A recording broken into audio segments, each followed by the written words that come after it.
Huh? The hell's going on here?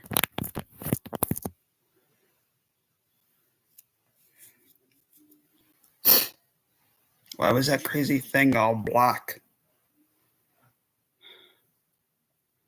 That was stupid.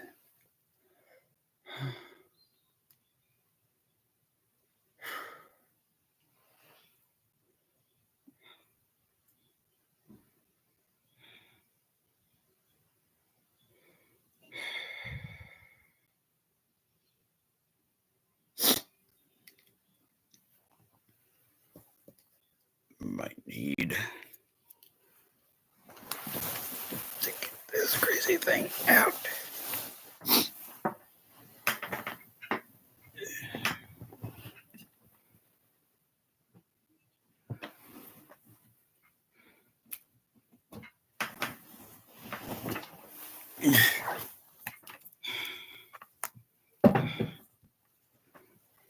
What are you doing?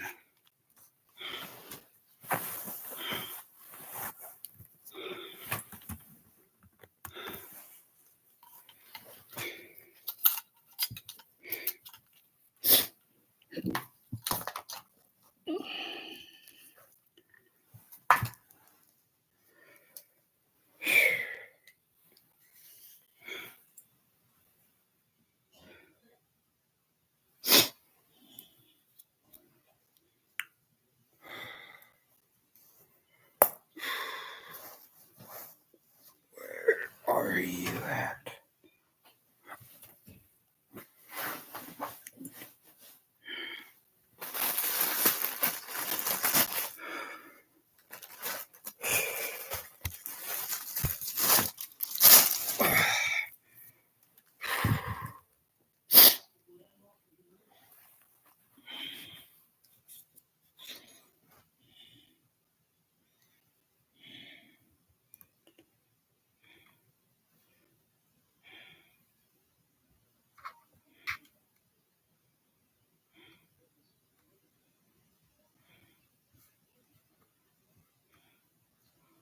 Oh, hey.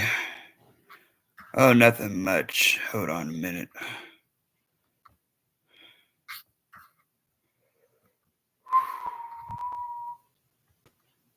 My,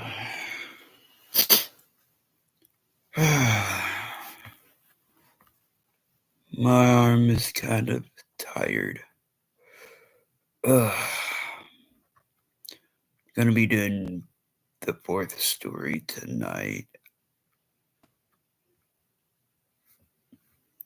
Once I get this into that Facebook group chat thing,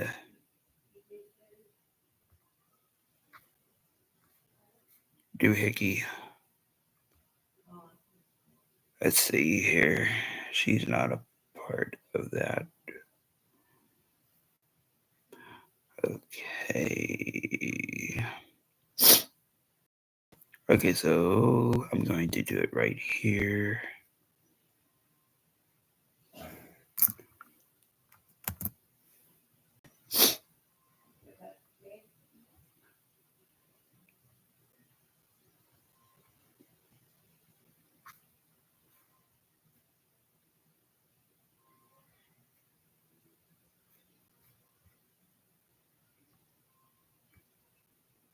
There we go.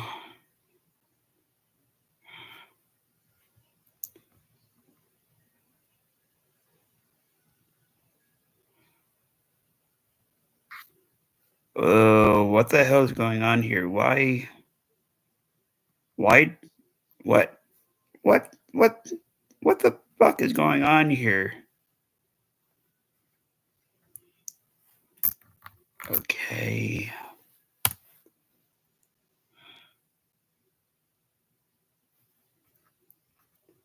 Here we go.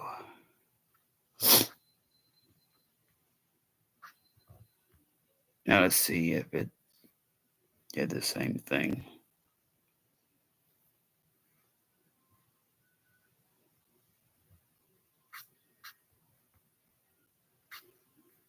Okay.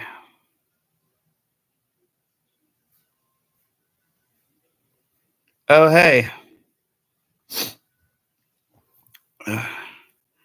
Oh, I've been doing pretty good. I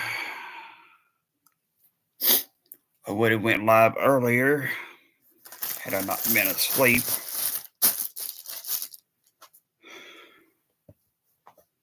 But how can you not go to sleep when you're all cozy and tucked in and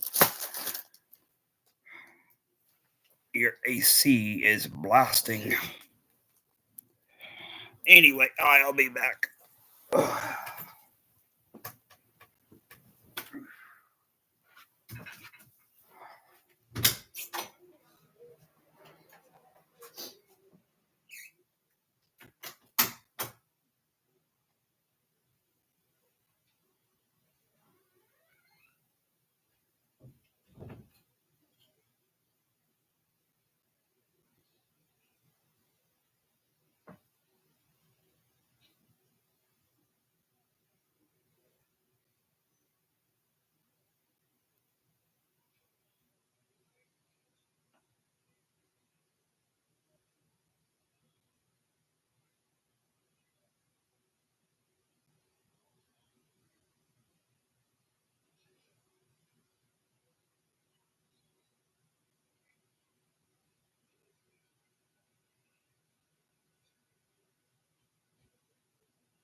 You here, Bobby?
6, 3, 2, 2. Oh, God. No, you don't. No, you don't. No, you don't.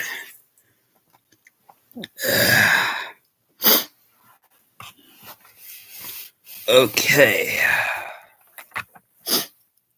Don't know what the hell I'm doing here.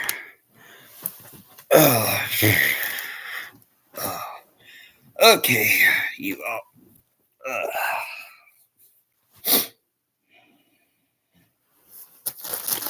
Okay, so tonight is part 4. This might be on Wednesdays due to it being 22 pages long.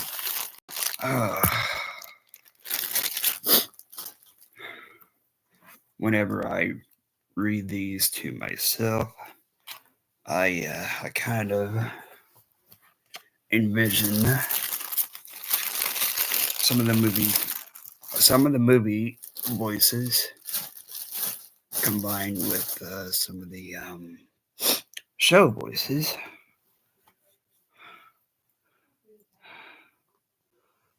And that's probably why it takes a lot of bit of time to get through.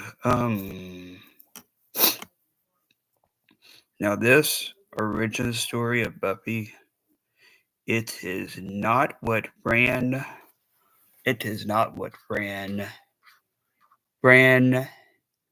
shit, what was that crazy woman's name? Bran.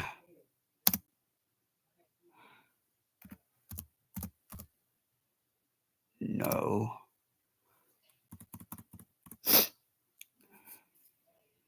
What is her name?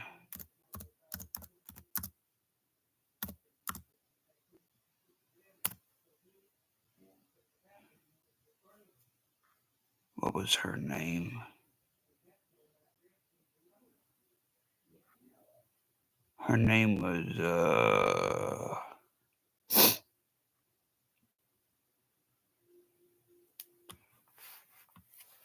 oh yeah. Her name is Fran Rubel Kazuya. Okay, so this story that I'm going to read you all tonight, it is what the creator would have wanted. Oh, cool. It is what the creator would have wanted had there not been all of that crazy shit that the director, Fran, wanted to do. She placed all of this silly campiness bullshit that didn't even make any sense about, oh, let's see here. Buffy asking Merrick, was he okay after making a joke and did he want to lay down? Yeah, let's see here. What was her name? Let me see here. What did she do?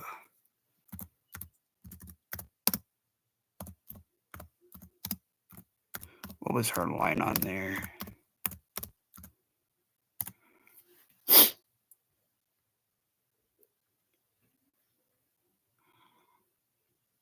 Oh, yeah. A funny line that didn't even make any sense at all was she goes, "Ooh, Merrick, you made a joke. Are you okay? Do you want to lie down? I know it hurts the first time." I'm like, "Excuse me, what?" That that line of hers did not make any freaking sense whatsoever coming from Christy Swanson. Not only did that not make any sense, but Merrick's line about, oh, I don't know, being a bootmaker, that did not make any sense. So, yeah, with all of this silly, not not serious at all, with all of the silly shit that went on in that movie, I can I can understand why the creator of Buffy walked off the set and didn't want to have anything to do with that so-called movie. That and oh, I don't know, Fran allowing Mr. Sutherland to make up his own lines, not go by the script, uh, just pretty much say whatever he wanted to do, as to which when you're an actor in a movie, you can't just go fly off the screen and say whatever you want to say. You can't do that. That's crazy.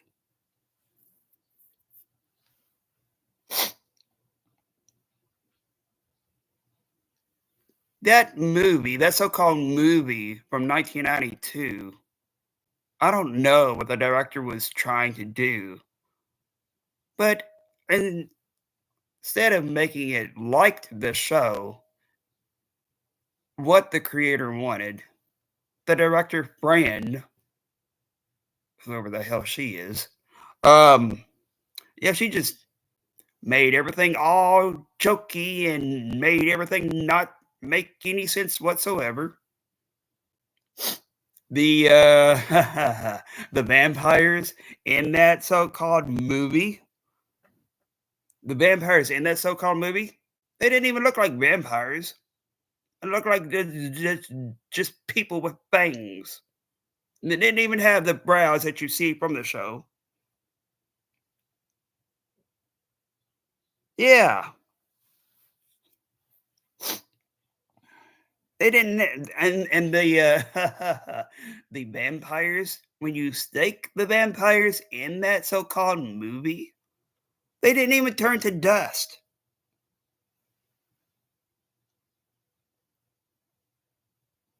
Kinda like shitting on the show by making the movie fucked up, making Buffy the show being a damn joke.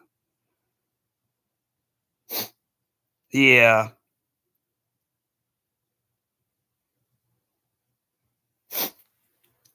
So, yeah, the story that I'm going to read you all tonight, that is not based on that so-called movie.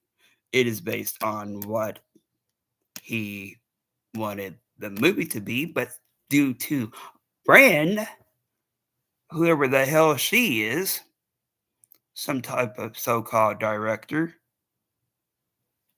Yeah. That wasn't what Joss Whedon wanted, as to which tonight you all will get to see just exactly what he did want.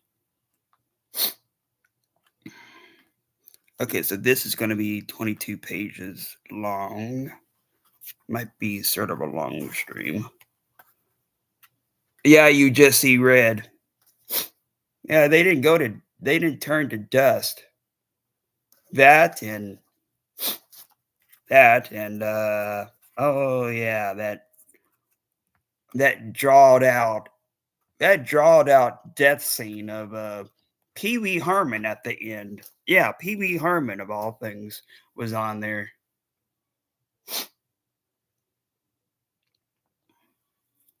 Yeah, it was only a cash grab, but yeah, Stevie said, look at this.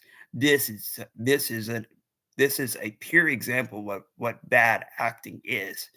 He would go, "Ah, ah, ah, ah." So stupid. But yeah, if you all have seen that, you all will probably know what I'm talking about.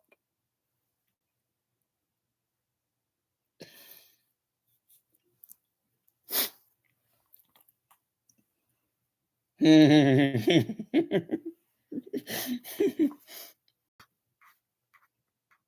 see here. Where is?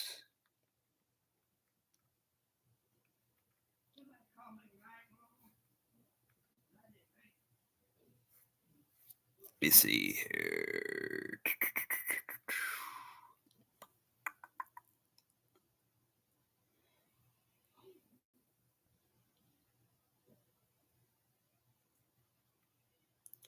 Where is? Maybe he's still on.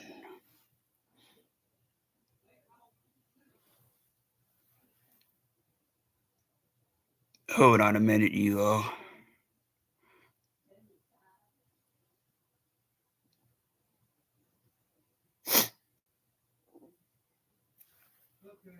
You may not. What?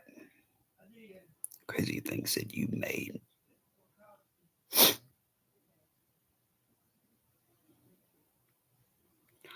Oh, yeah. Here we go.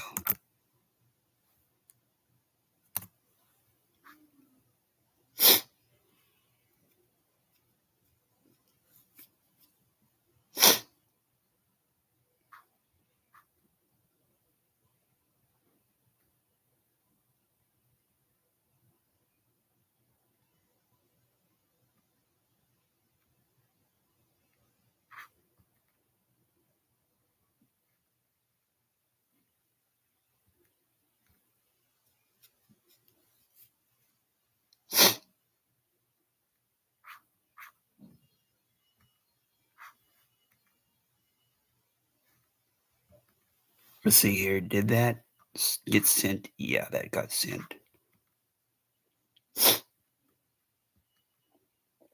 Hold on a minute, you all. I'm gonna.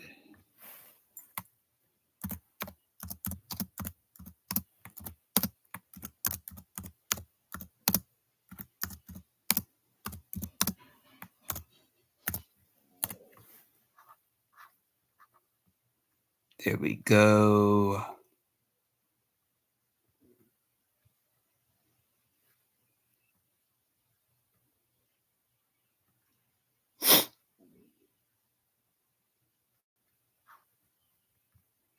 There we go for that. Let's see here. What else?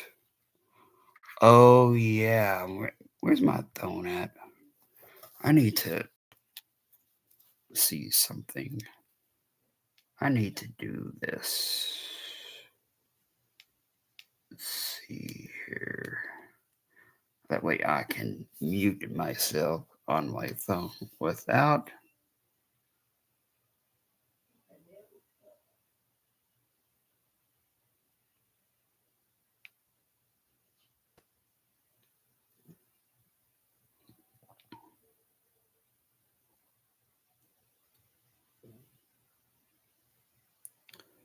Not interested.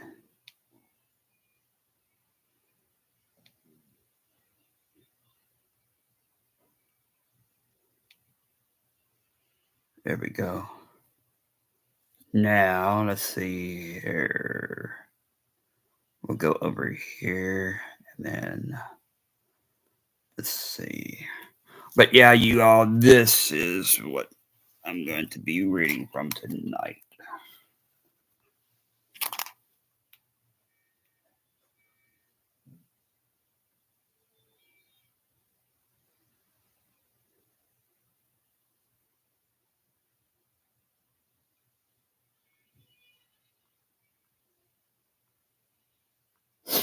Hmm.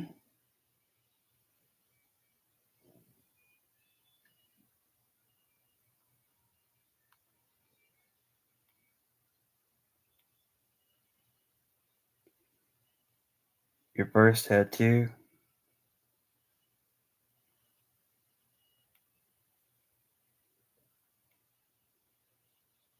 A razor blade. Oh, cool. Yeah, Stevie was mentioning about the back coming up missing. I don't know where it's at.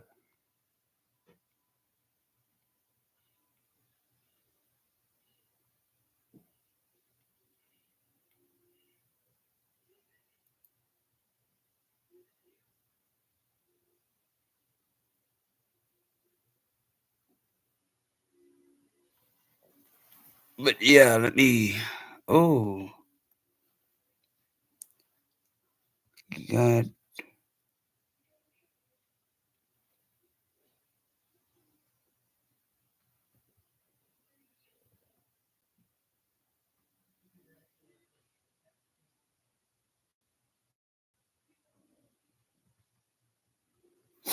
Oh, here we go.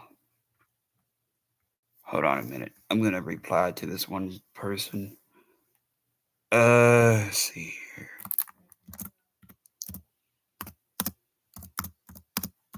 Nah, the only places I've ever been to in TN are the Titanic Museum,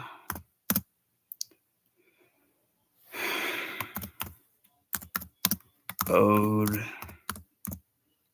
Gatlinburg. What else?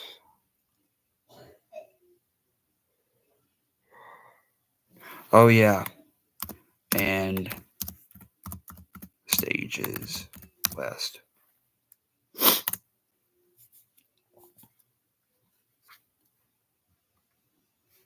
Yeah, that's the only places that I've ever been to. Okay, Bravo too.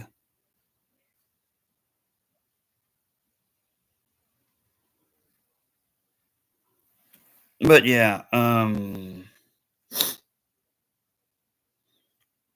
yeah, it should be a kind of a long stream since it's 22 pages long. I don't know how long this. Actually, there's the timer right there. So yeah. Anyway, tonight's going to be the first part of Buffy, the origin story of what the creator had in mind. Not what the movie was, though. But yeah, this right here, this is what I'll be reading from tonight.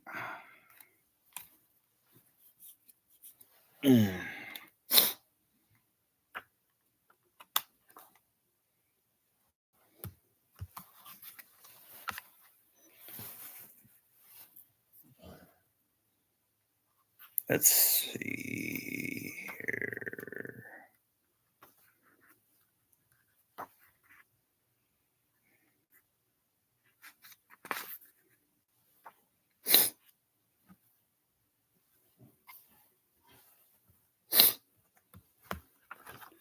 Okay.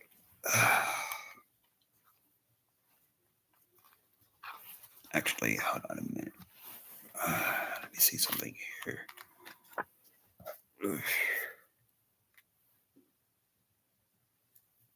There we go.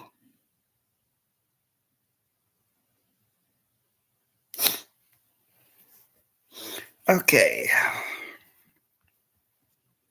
Oh yeah, I've got a wicked cool bookmark that I used to.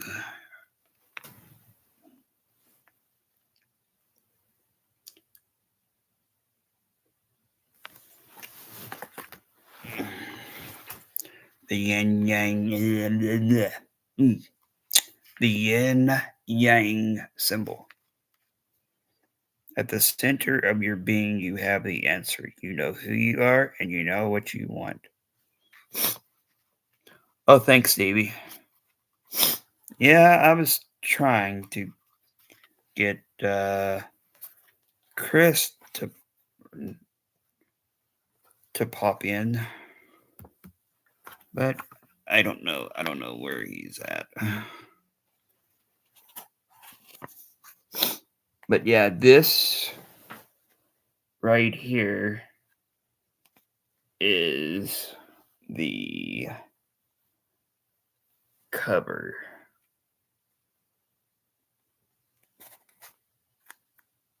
Right there. And over here, it's got the origin.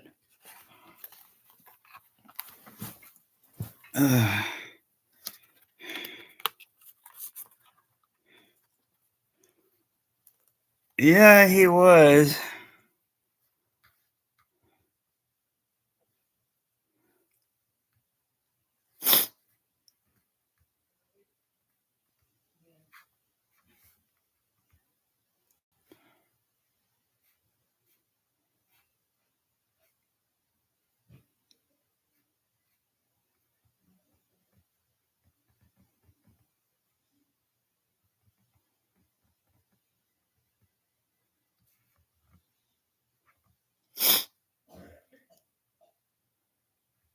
Hold on a minute.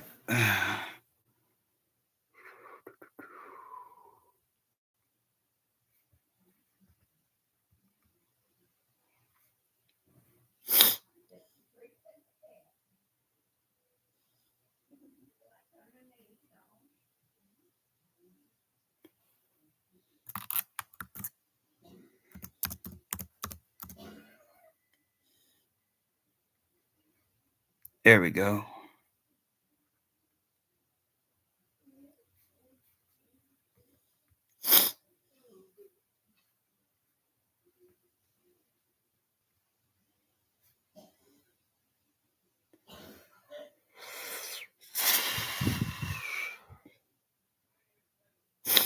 Also, my cut on my lip. Yeah, it was. It was. It was pretty bad the past few days.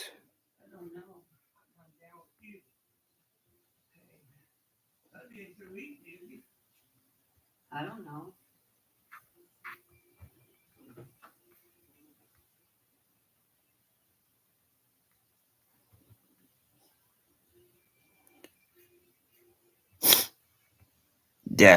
That's crazy.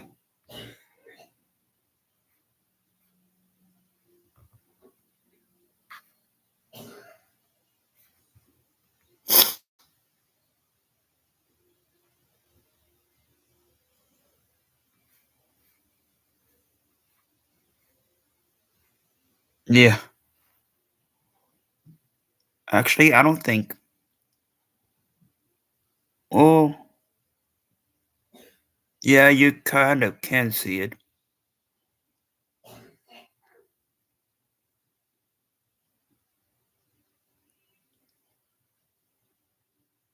but you kind of can't.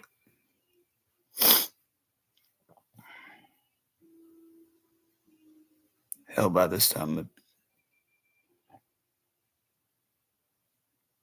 probably kind of looks like a lip ring or something.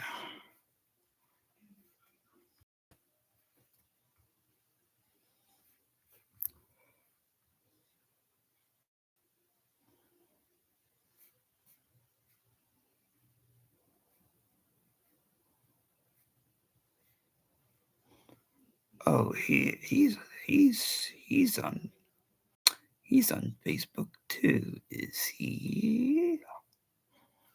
Hmm. Yeah, I need to go to over here.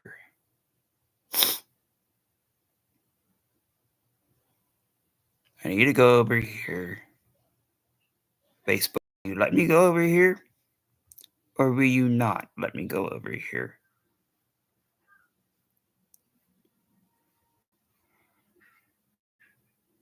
Are you just gonna be loading and loading and loading and loading and loading and being kind of special and crazy?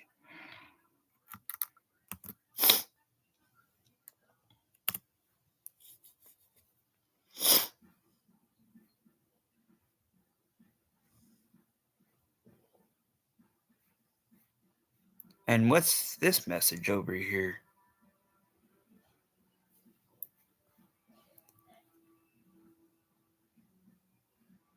Come on, close the chat. Facebook, what the hell are you doing?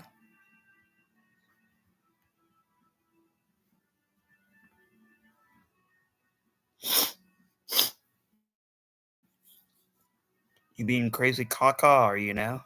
Yeah, you being crazy caca, alright? Being crazy caca and freaking head. Okay. Let's see here. Okay, there we go.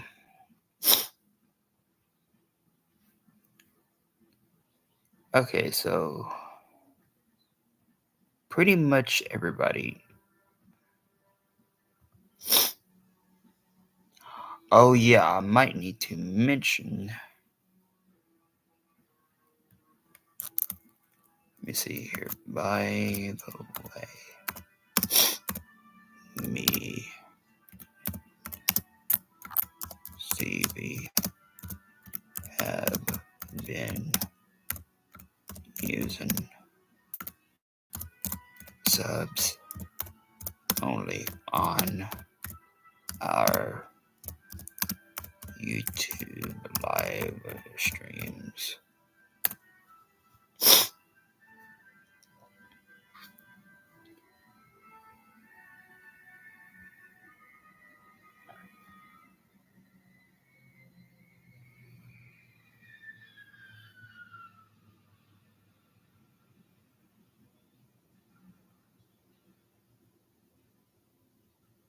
How's that? An airplane?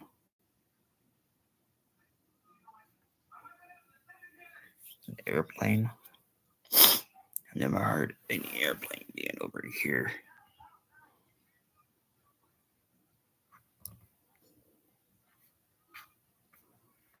I know over there at our place,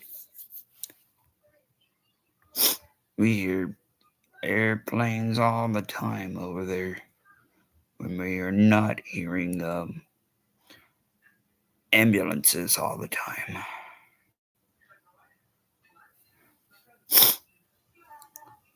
Okay, so there we go. Wonder who's. Oh, here we go.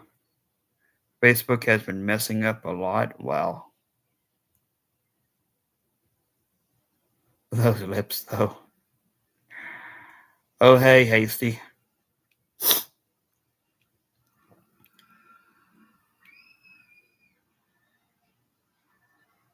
Oh, thanks.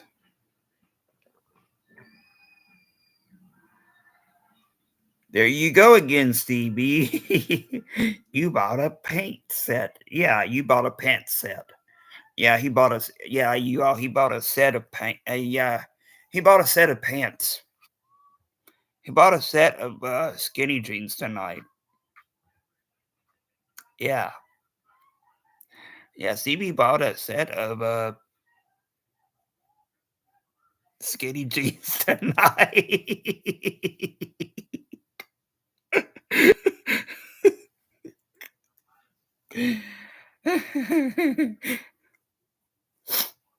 I saw that.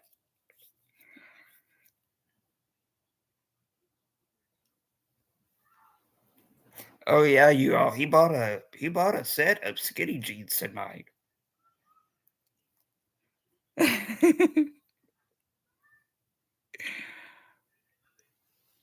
Oh, what? American Werewolf. Yeah, yeah. Actually, we have that movie. Uh, but yeah, yeah, yeah. You all. Today he bought a set of skinny jeans. A set, a six a set of 6 pairs of skinny jeans. They were black, red, blue, green, and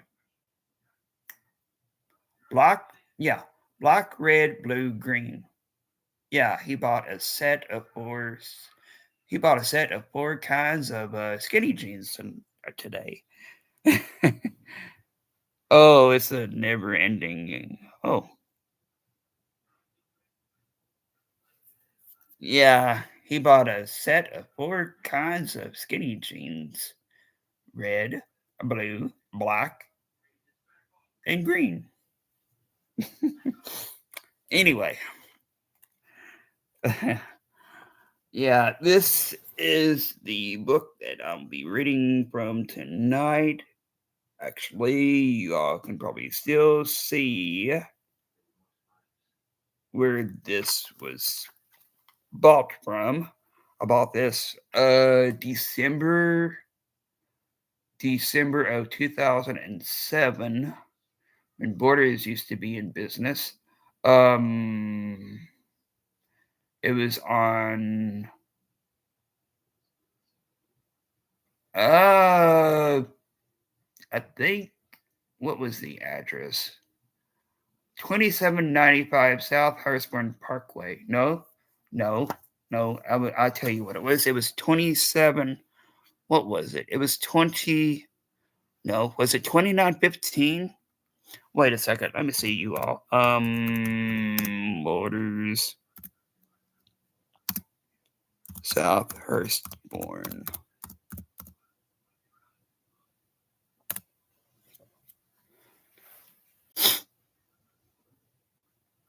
Yeah, it was Hurstbourne Parkway near Taylorsville Road, near where we used to live. But at that time, we were living in the apartments over there at the park at Hurstbourne. As to which, yeah, those apartments over there, yeah, they weren't that too cracked up to be, especially since the only thing that they were concerned about was the brand new clubhouse that they were finishing up building. But yeah, well, no, actually, let me see here. Okay, so mm, okay, so the place that it was at 2520 Hurstbourne Gym Lane. Actually, let me see something here.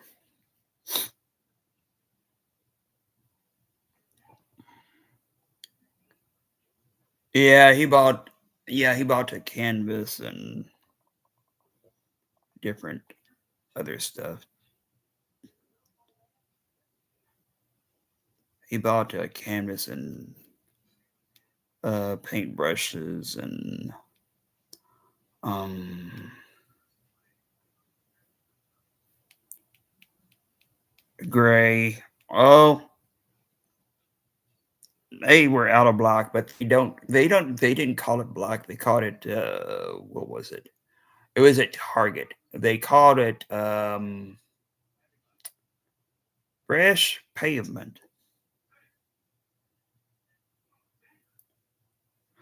Okay, so it's where Mattress Firm South Hurstbourne Supercenter is at now. So it was at, oh yeah, 2520. Well, actually I had the two, right? Uh 2520 Hurstbourne Gym Lane. But yeah, that's where Borders used to be. But yeah, I'm not I'm not for sure if y'all can actually see that, but uh yeah, actually, yeah, let me get this off. Here we go. Yeah, I'm not for sure if y'all can see this or not because it might be rubbed off. But yeah, actually, you all might be able to tell what that is because that's what the Borders logo used to be. And over here was the price, which at that time it was 24.95. This was back then. in December of that year. Actually, this was okay. So it wasn't on Christmas Eve. It might have been a few days before Christmas Eve. That's when we was still living at those apartments at the park at Hurstbourne, because the park at Hurstbourne, yeah, those apartments they never did work on them. That's why they're not all that cracked up to be. That and the windows, they had huge ass windows that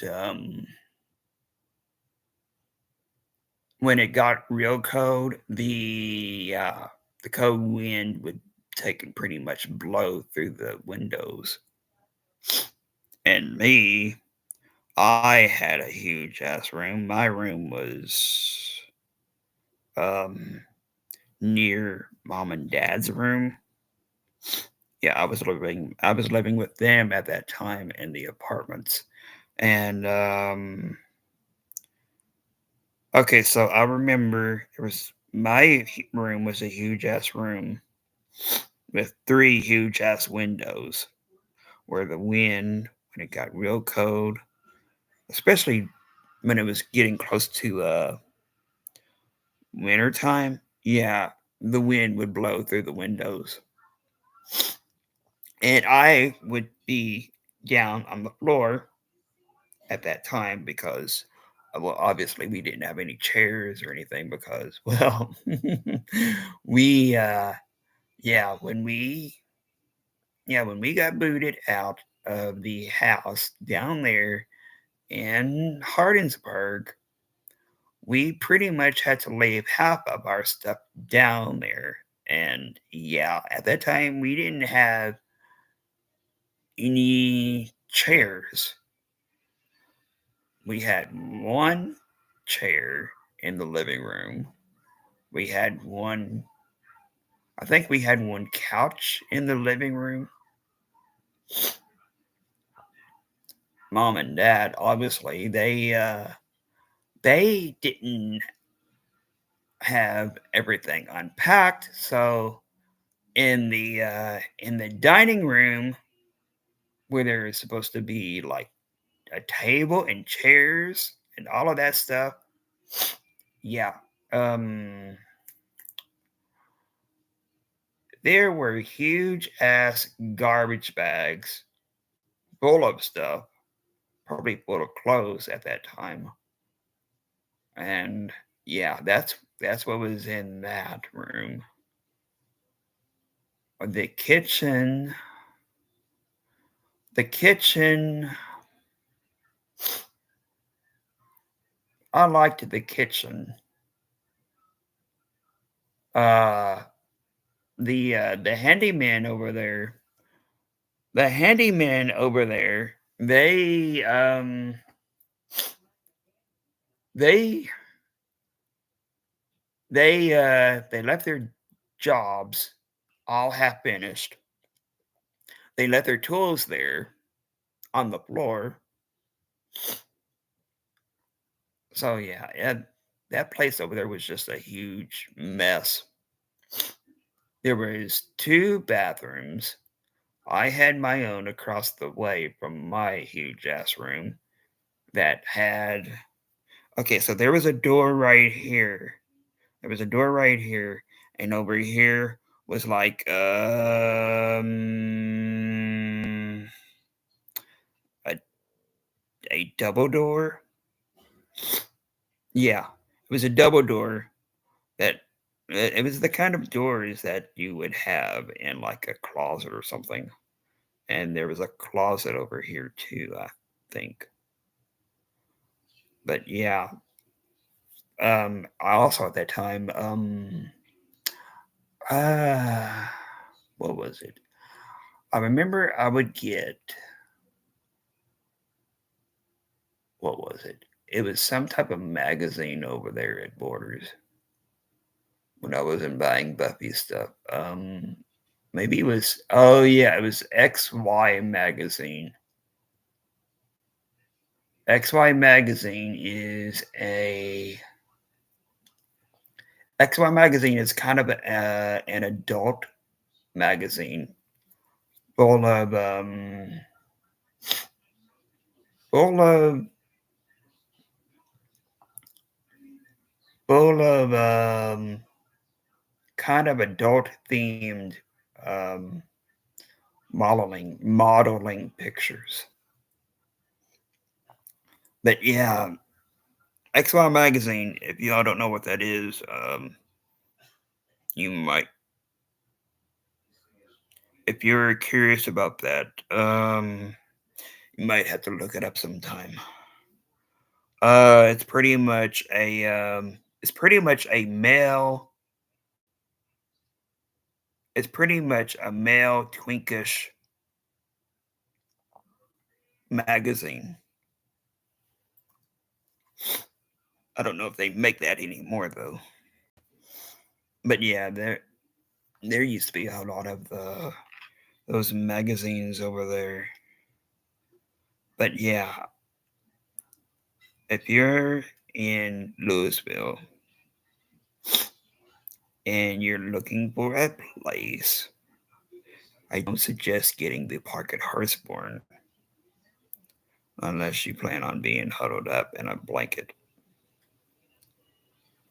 But yeah, anyway, let's see here. Where? Oh, okay, here we go. Here we go. Okay, so here is what the cover looks like. Right over here. Well, no, over here. Yeah, it's over here. There's Buffy and the vampires. And the origin.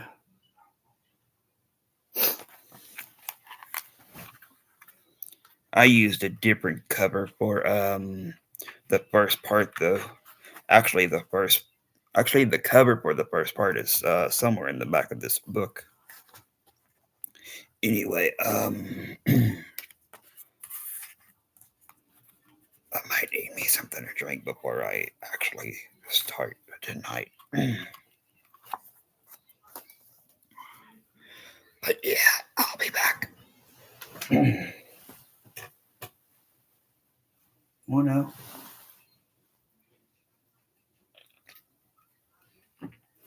Actually, I have something over here. Well, no. Actually, I have something in there. I'll be back.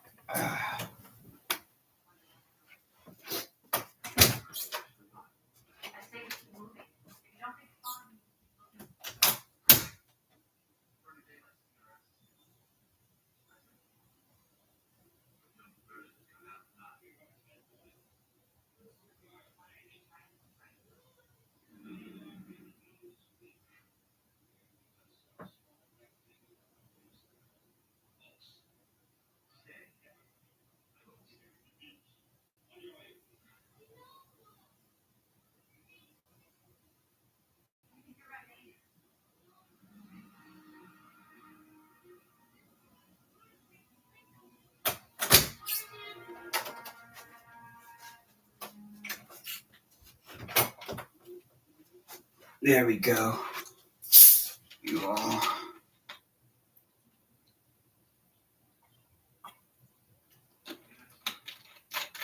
Yeah. Okay. Now, let's get this.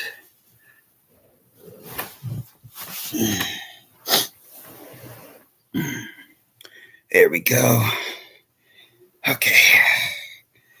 Now, let's see here. Oh, yeah.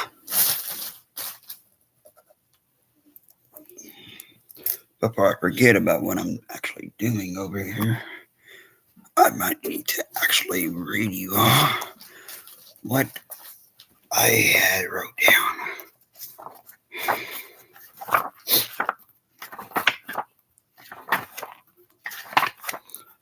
Okay, so let's see here. This story was published on January, or no, in January, on January. Oh, thanks.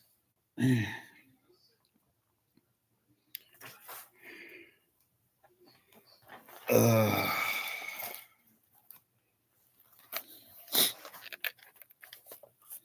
yeah, I invited Nikki to like the Buffy slash Angel Fans Facebook page. Anyway, let's see here. Classic, the origin. Merrick informs Buffy of her calling as a slayer, a role she gradually accepts. So yeah, let's see here. It happened in Los Angeles in spring of 1996. The origin, part one. This was published in January the 13th of 1999. Let me see here. Let's see here.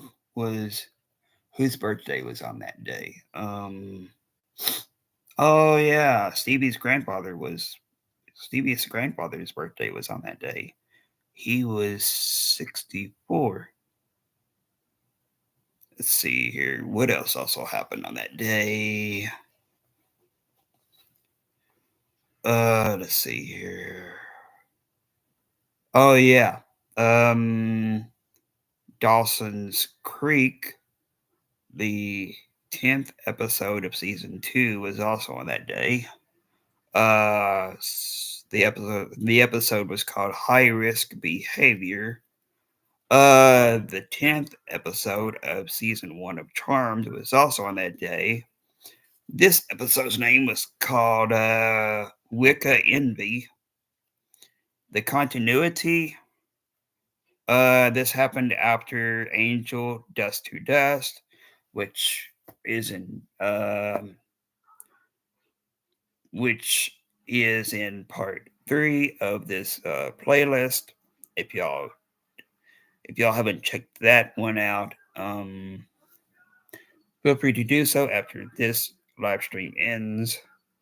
The appearances, the individuals for this story is, well, part one of the story is, let's see here. Andy, these are the names. Andy, Amelin, Benny, Robert Berman, Wally Bessel, Cassandra, Consuelo. Consuelo was only mentioned. Grueller, Mary Ann Heinel. She was also only mentioned. Let's see here. Mr. Howard, which is Buffy's teacher. He's only mentioned. Um, Jenny or Jennifer. Kimberly, Jeffrey Kramer, uh, the female newscaster. Nicole. Let's see here.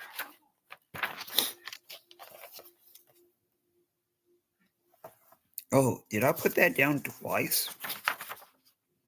Shit, I did.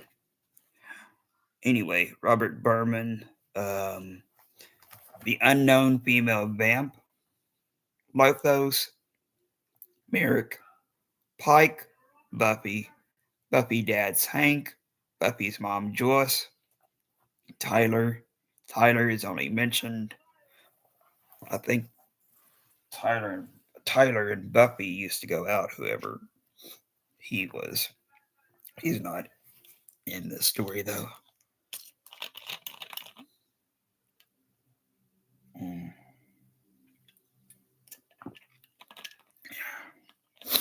The unknown barmaid slayer, the unknown Dark Ages slayer, the unknown Dark Ages watcher, the unknown Hong Kong slayer, and Uh, the Hong Kong punter, which punter is a British term for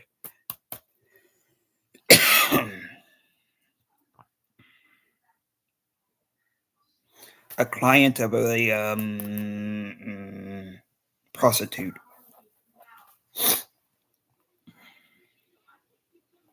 Or I guess yeah, that's the slang of it, the British slang, but other people call them Johns or something. The organizations and titles LAPD is only mentioned Slayer and Watcher. Species species are human and vamp.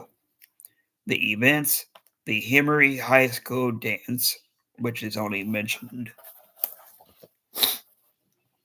Locations El Salvador only mentioned, Europe only mentioned, Spain only mentioned, Los Angeles, Himmery High School, and the Summers Place. And Hong Kong, which that'll be like a flashback. Both that and Europe are going to be like flashbacks. The Dark Ages, too. Um, the objects are cross and a stake, and um, there is a death count, but I'll let y'all know about who's going to be what.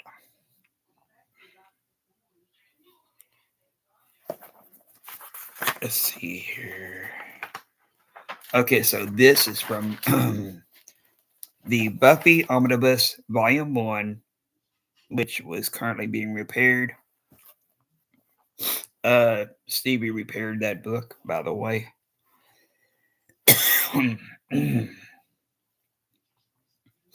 Pop culture. Buffy mentions stealing lipstick from Macy's, and then Buffy questions Merrick's sanity by asking him if he has chatted with Elvis Presley recently. And yeah, this is going to be 22 pages. 22 pages long. So yeah, I'll be reading it here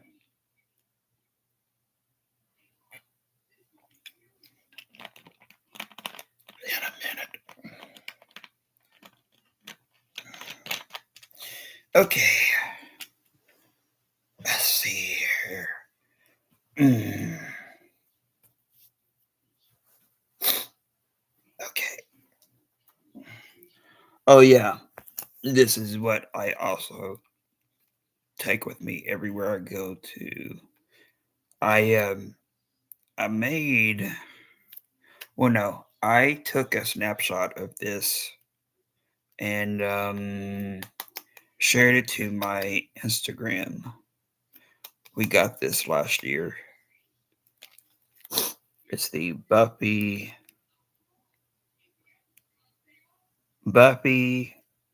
tarot deck, and what is that? It's a tarot deck, and there we go. Tarot deck and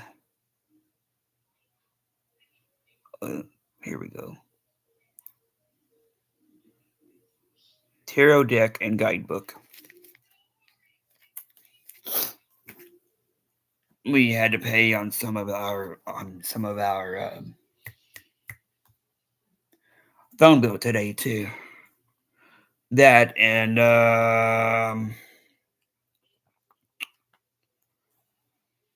I also had an eye doctor's appointment early this morning too. Um,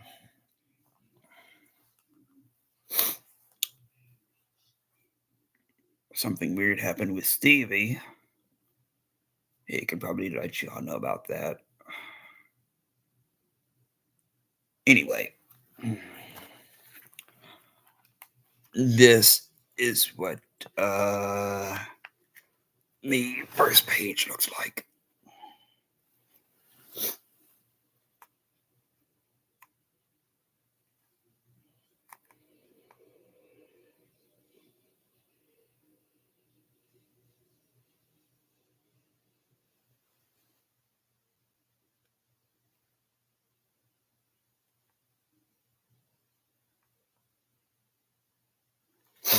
Okay, let's see here. Europe, the Dark Ages.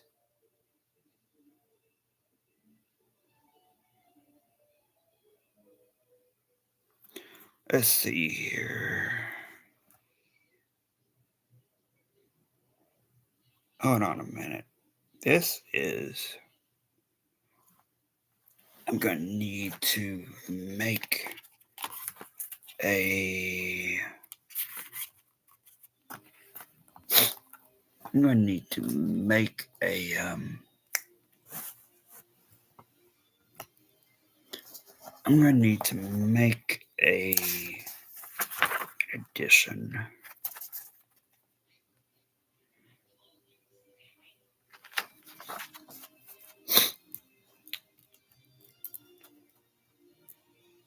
Let's see here. Where can I write this at?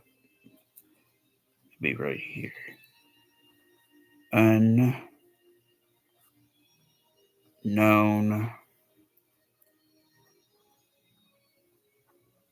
dark ages vamp. There we go. If there's any more additions, I'll let you all know, and I'll have to write it down. Okay, so the speaking parts, unknown dark ages vamp. Okay, let's see here. Oh yeah, actually, this is what the first vampire looks like. Over right there.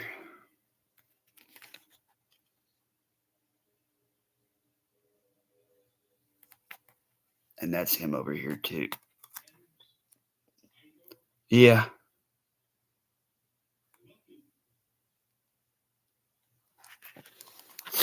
So yeah, that's the vampire and the Dark Ages Slayer. Anyway, Europe, the Dark Ages. Unknown Dark Ages vamp. You'll not have me, wench. And then let's see here. The Dark Ages Slayer crashes through the window with a big crash. And then let me see here. The Dark Ages Slayer says, "Damn the leech." And then the Dark Ages vamp, unknown Dark Ages vamp, because we don't know what his name is. His name could be Job, or all we know. He goes, "No!"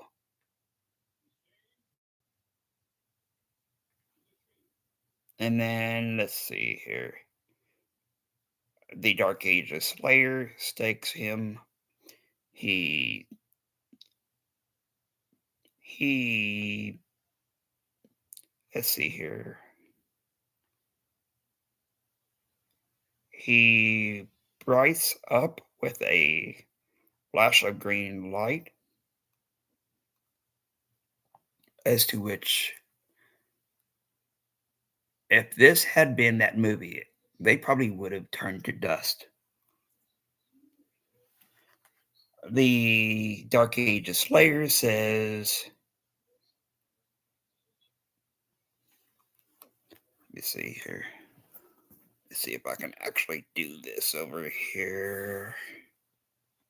Oh, oh, here we go. Okay.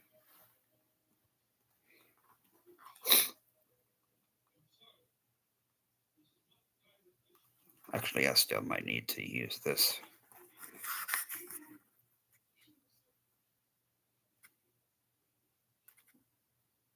If I can actually do this. There we go. She says, "You know not to come around here. What sort of fool must you be to walk right into the Slayer's grasp?"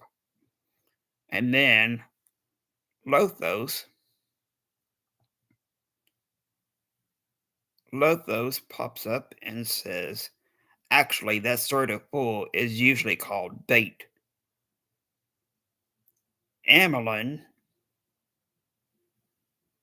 says, "Ashes, ashes, all fall down."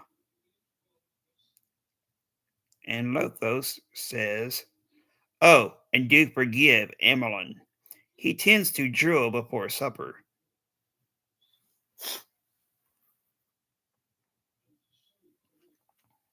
Oh, cool.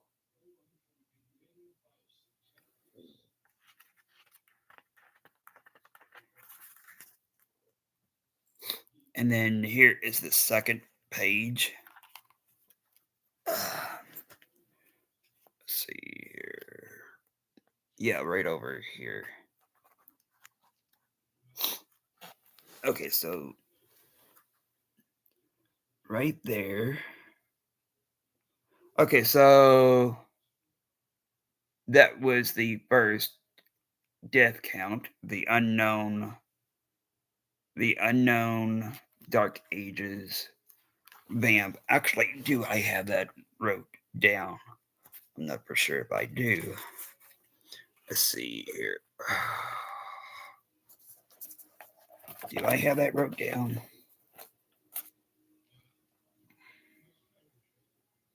Yeah, unknown vamps. Oh,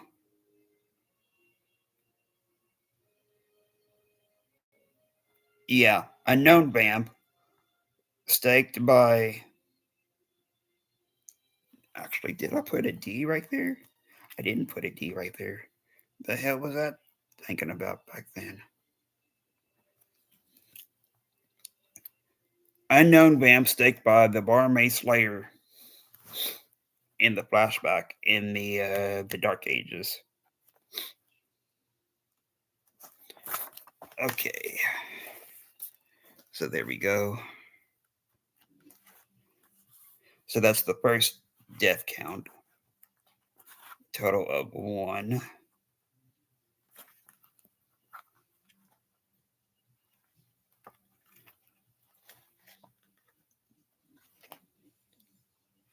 This is, let's see here. This is the second page.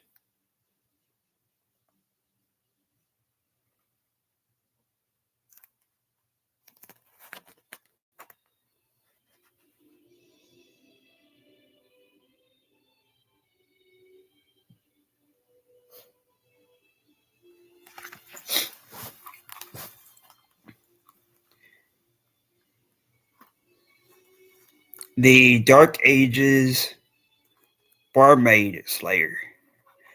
That's probably which her name is on there. Anyway, the Dark Ages Barmaid Slayer says, "Lothos." And then she tells him, "Your time is ended, vampire."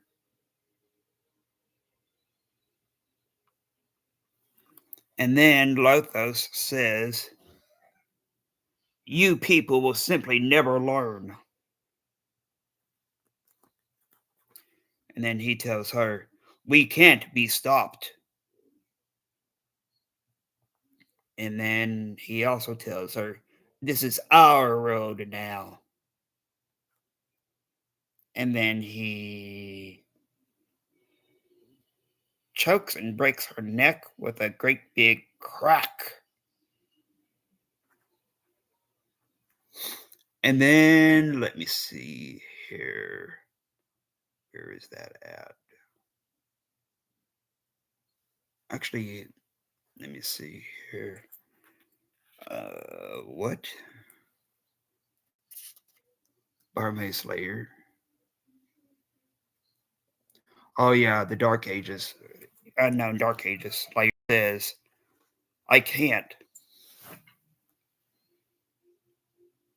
And then the Dark Ages Watcher says, you know you must.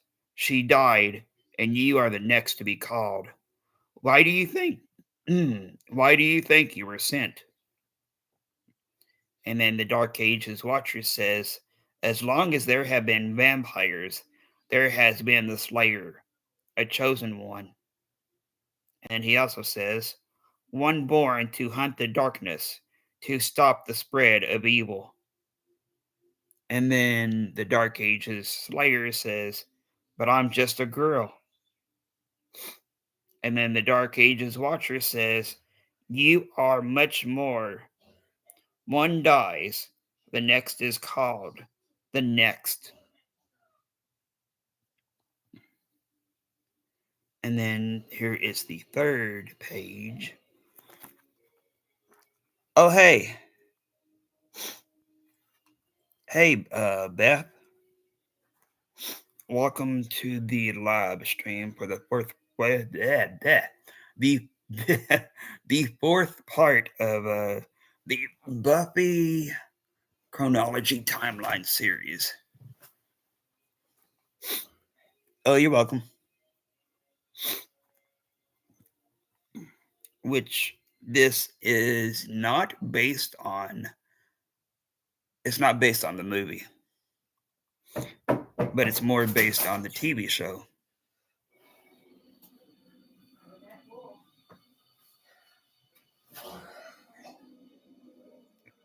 What are you doing? Tickling your feet. What are you doing? Tickling your feet. You take feet, ain't ticklish. I'm looking for some shorts.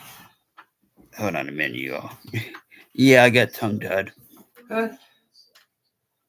I'm live.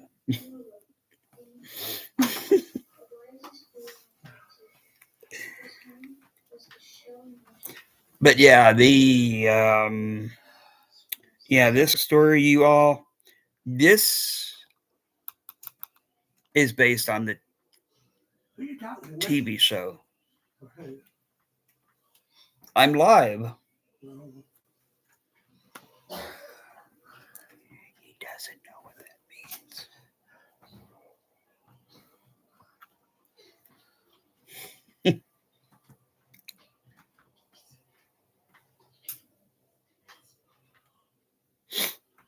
I'm live on YouTube.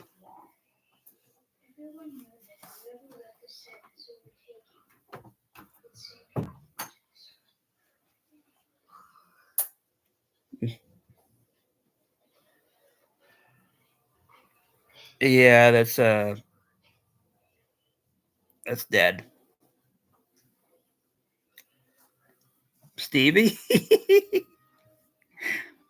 I said that without even looking.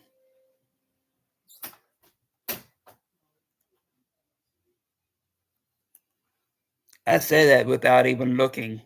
I was about to answer that.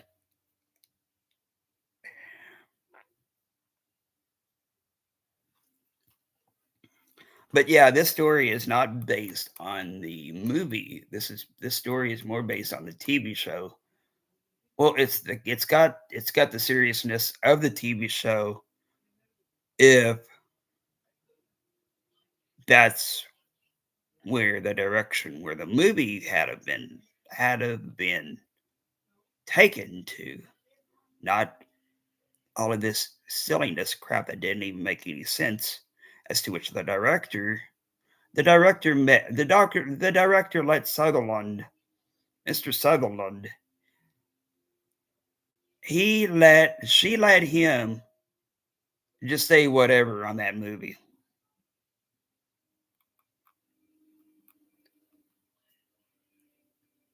Mm.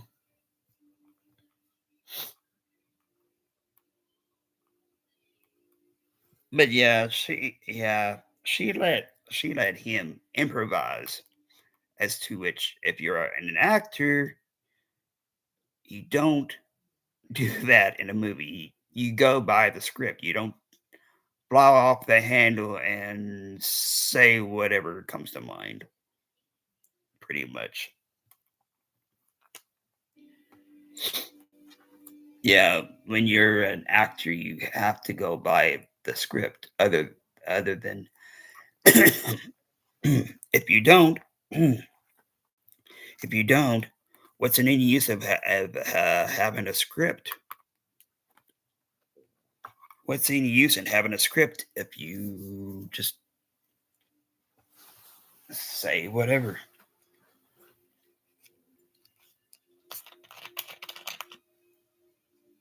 Yeah,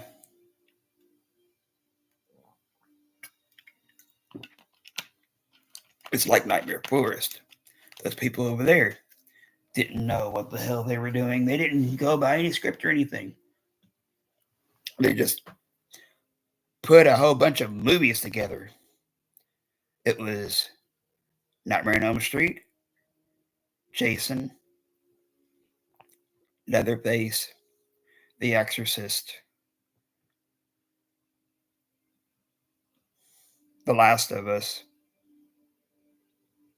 Halloween, It, and another movie. And what that crazy place over there did was that they just bunched all of those movies together. You don't do that. You go by a script. That's how you become successful. If you don't, you're just wasting your time. And then, if it's like a movie was, if you don't go by a script, your movie's gonna flop.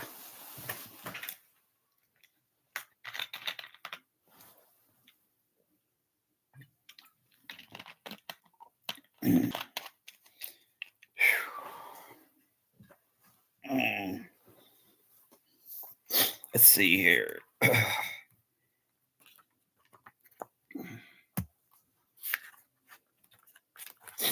Okay, here's the next page. Page number what? 3? Yeah, page number 3. Okay, so right over here is the third page.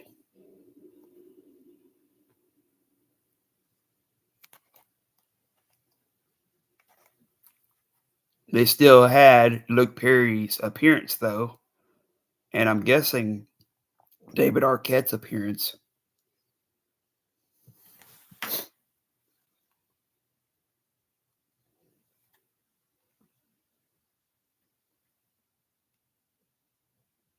And that girl right there is probably Nicole down on the bottom.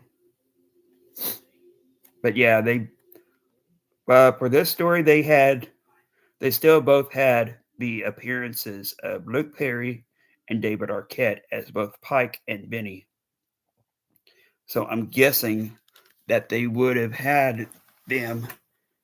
They still would have had them in there had it went the direction where their creator wanted the movie to go to. Anyway, in California, the light ages. Buffy, Mr. Howard is so hideous. I got a C plus on the test, and he tells me, Buffy, you have no sense of history.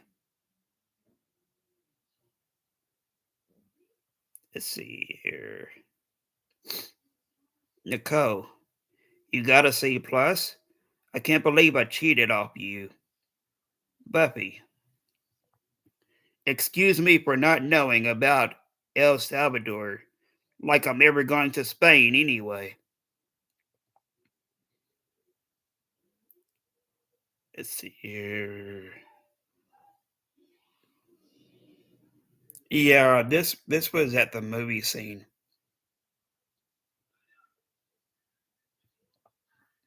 the cinema scene.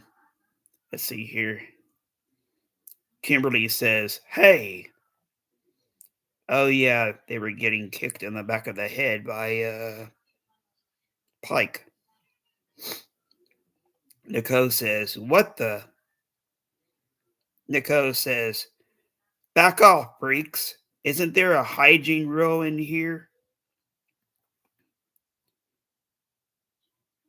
Pike says, "Would you guys just shut up, please?" Benny says, "I can't believe them. We paid money to see this." Pike says, "No, we didn't."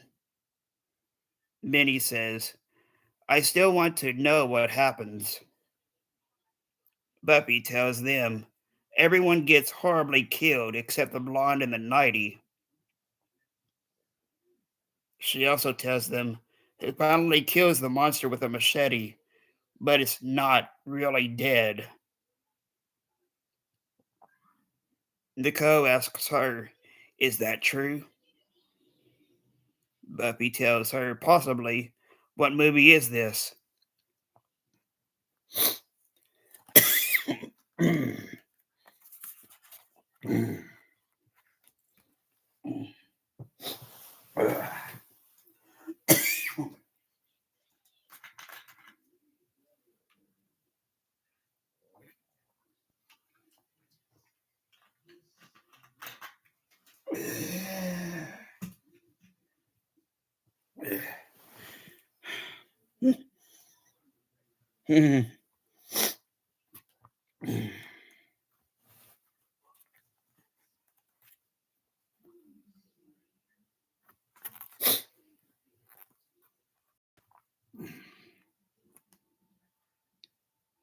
But yeah, they still had the appearances of both Luke Perry and Benny. I mean, David Arquette.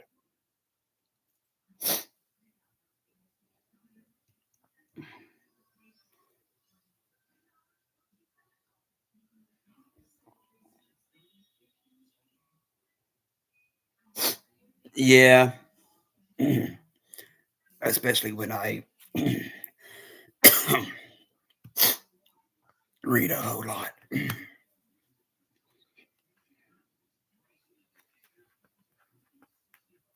But yeah, the movie that they were watching, um, what what movie was that they were watching?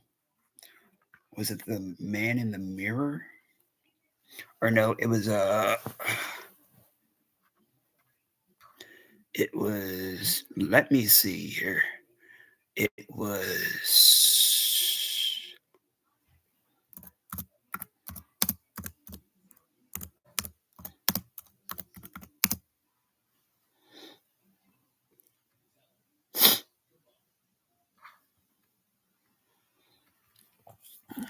it might have been a French movie.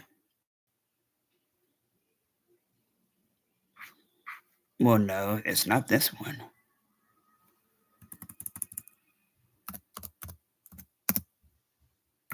Pike and Benny.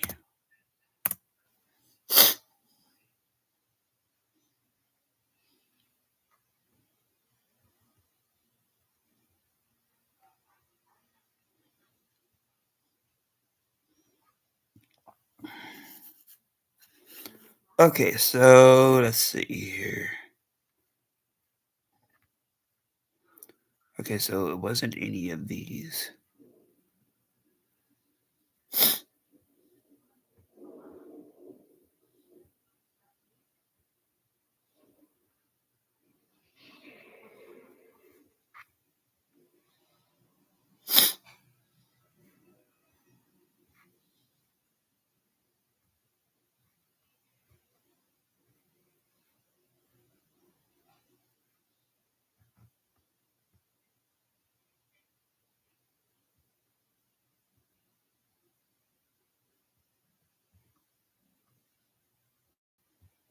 Yeah, it might have been.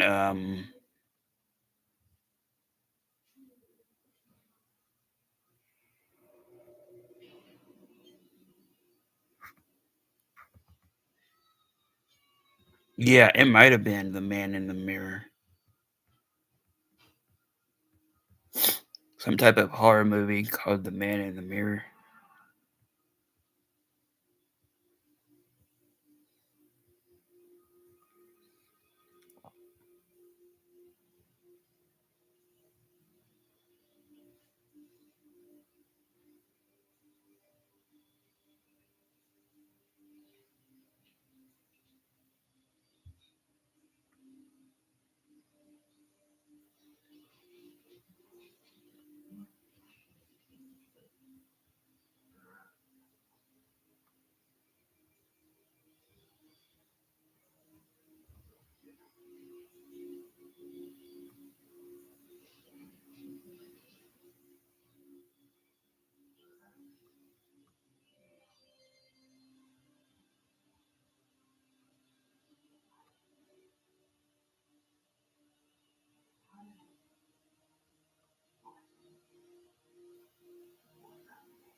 Okay, so yeah, it was The Man in the Mirror.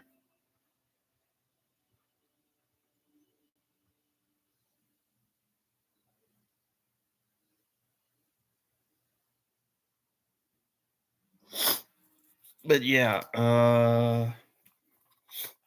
that's what they were watching. Mm.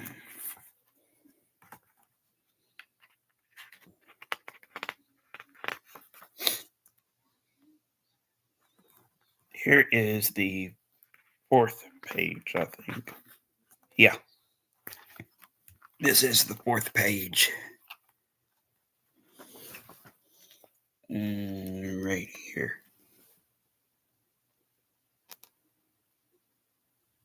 That's Jeffrey and Andy.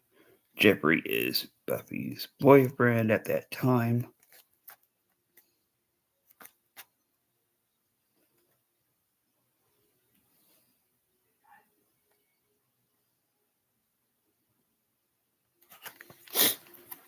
Let's see here.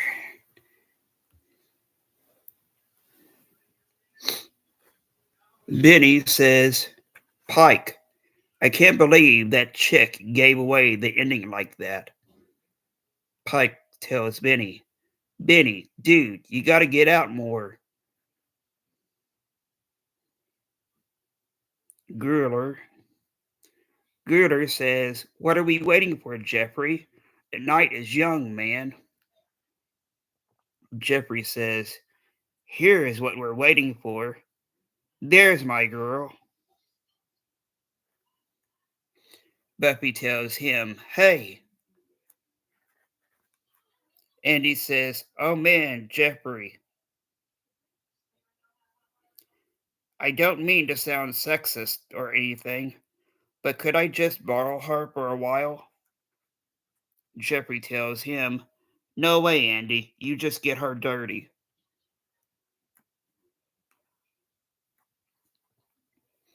Buffy tells Jeffrey, excuse me, what was that?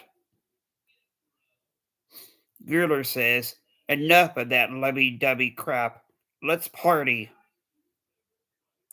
Jeffrey tells Grueller, if you spent more time at home sleeping, maybe you'd spend less time on the basketball court sucking. Grueller tells him,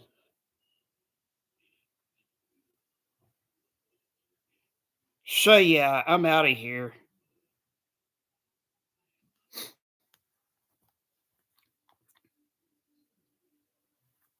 And I'll get to the next page here in a few minutes.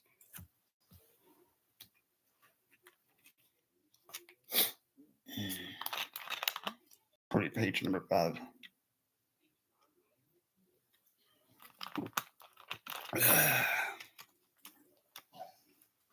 Page number 5.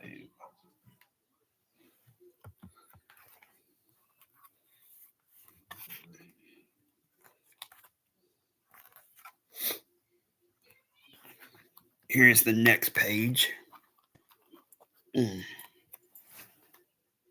Right over here. Yeah.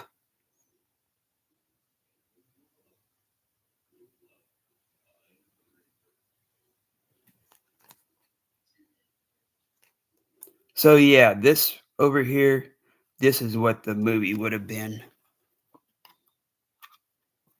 had they went this direction.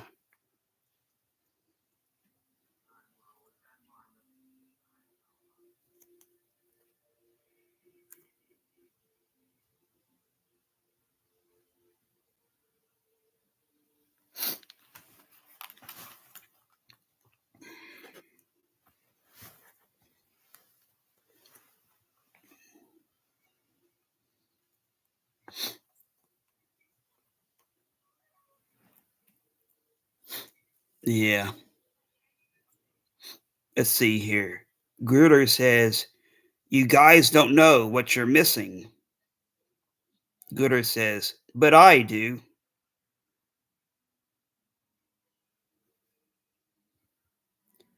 Gruder says, "Another long and boring night of not studying." There's a hand that's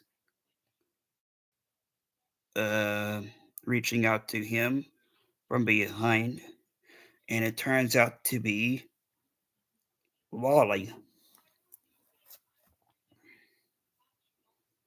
Gooder tells Wally, "Yah! Don't mess with me, Bessel. What are you doing here, punk?" Wally says, "Hi, Gruler." Gooder tells Wally, "What are you grinning at? You think I was scared?" Wally tells him, "Could be." Gooder tells him, "Listen, worm, I could beat your head to a pulp. You got that?" And then Wally transforms into a vamp, and then Wally tells Griller, he says, "Got it."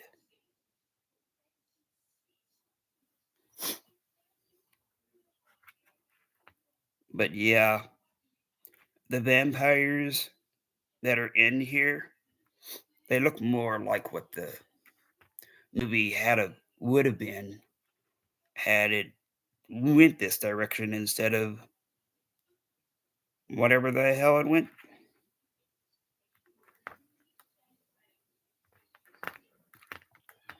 Okay, so the next page is page 6. Looks like Buffy came home.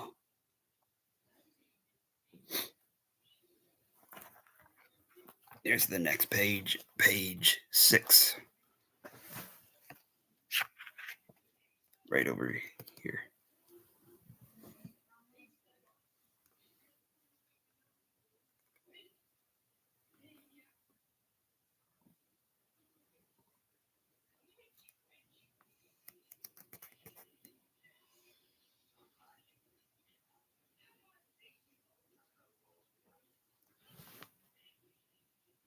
Also, at that time, I bet you they would have used Christine for Joyce instead of whoever the hell that woman was.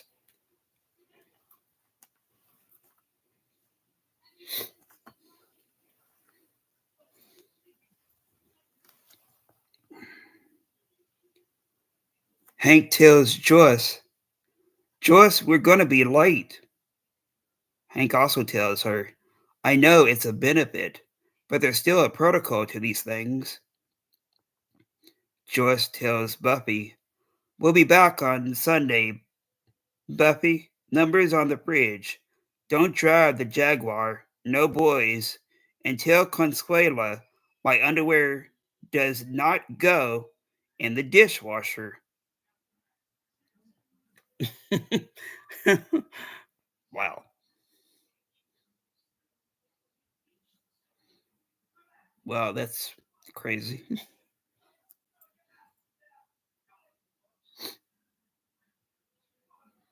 Hank tells Buffy, "Bye, bye, dear." No, No, that's Joyce. Oh yeah, that's Joyce because she always does that in the show. Let's see here. Joyce says, "Bye, dear." Kiss noise. And then Hank tells Buffy, let's see here. Joyce tells Buffy, "Bye, dear." Kiss noise. And then Hank also tells Buffy, "Have fun, kiddo. Stay away from a jag." Actually, Joyce does look like um, Joyce from the TV show.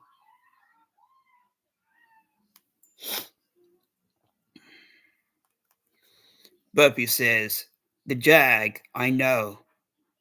Oh, yeah. Did y'all notice also what Buffy was watching on the TV over here? Probably Dracula. I'm not sure if it's the Christopher Lee one or if it's the Bela Lugosi one.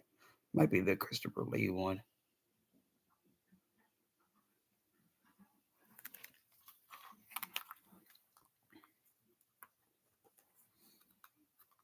Buffy says, "The jag, I know," to Hank. And then Buffy says, That's the Summers family for you." Buffy says, "Real quality timers." After the movie, there's a female newscaster that says, "The sheriff was not available for comment, but police have issued a statement saying the situation is not out of hand. Tonight marks the fourth such disappearance in less than 2 weeks." The newscaster keeps on, or continues, "Keep you updated as information comes in." And then Buffy clicks the remote. Click.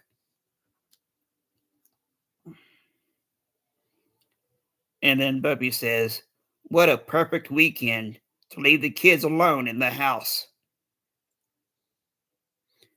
And the next page, page 7, says, "Somewhere in Hong Kong, somewhere in the 18th century."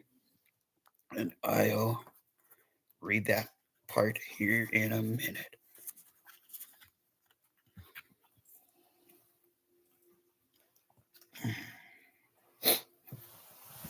Oh boy.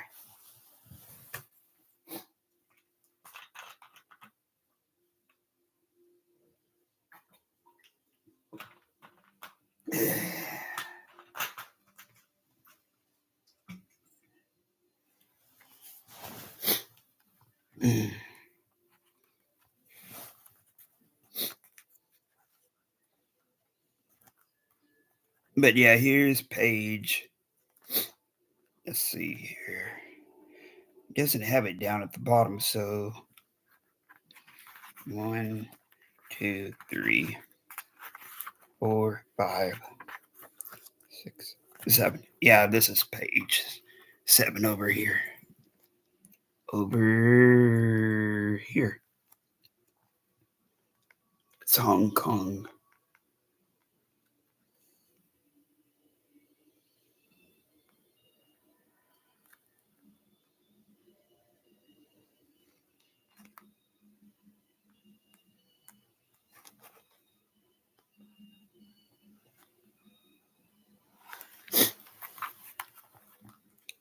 Okay, so let's see here.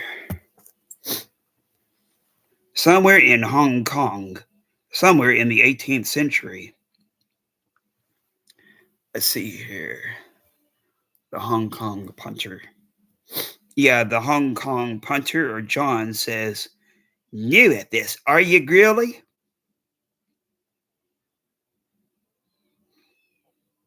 And then the Hong Kong Slayer, excuse me, the Hong Kong Slayer said the Hong Kong Slayer uh, starts running off in tears. She was probably undercover as a prostitute. The Hong Kong punter, or John, also says, "What in blazes? We ain't even started yet, you strumpet." And then um, the Hong Kong Slayer says, "No." And then, while at the same time as the Hong Kong Slayer is running off, she runs into vampires. And Emmeline, the disembodied voice of Emmeline, says, "Soon, child." So, yeah, it's right here.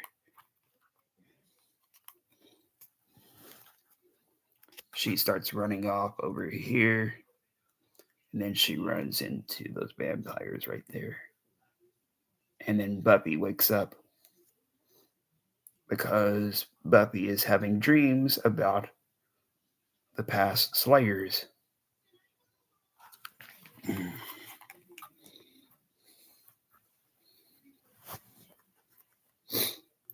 And the disembodied voice of Emmeline continues and says, "Soon."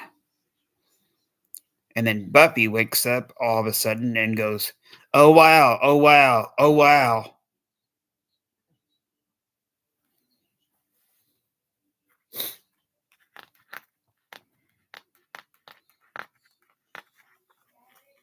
Yeah, she has dreams about the past Slayers.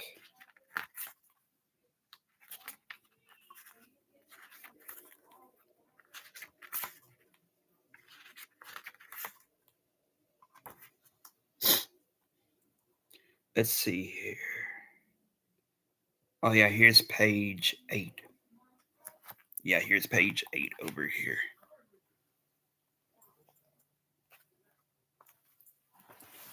Over here.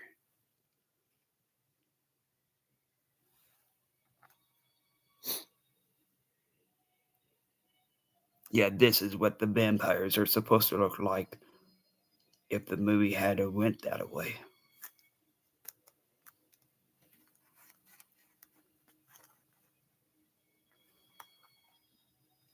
And also, that's probably what they were going towards too right here.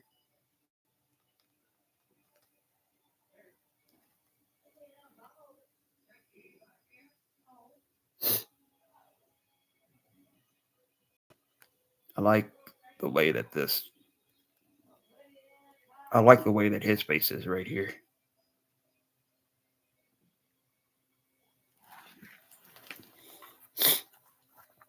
But yeah, this was probably where they were going towards if the movie had went this way. Let's see here. Amelin tells Lothos, "Sleep, my master, my own. Sleep." Amelin also tells him, "And feed." Amelin also tells him, "I have already begun building you a new family. Soon we will be legion." And Emmeline also tells him, "This place is everything you promised." Emmeline also tells him, "And when you rise, we'll claim it as our own." Emmeline also tells him, "Rubies will drip from your lips." Let's see here. Oh yeah, that's his claw right there. That's Lothos's claw right there. Right here. And that other hand is Emmeline's, I think. Yeah. Yeah, it's Emmeline's. And then Emmeline also tells him, "Soon."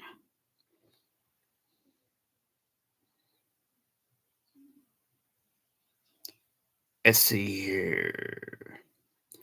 Okay, so that's Cassandra. Actually, I think Cassandra does say this. Here's this part. This is page 9. Page 9 over here. Yeah, thanks, Stevie.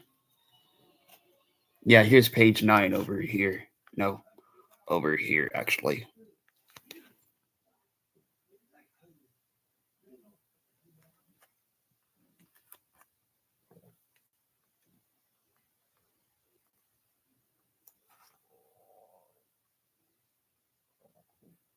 There's Luke Perry's appearance and Benny's appearance. Actually, this is the this might yeah, this is the diner scene. Cassandra, the environment. That's good, Buffy. So, what are the most immediate threats to the world environment right now? Nicole says, the homeless.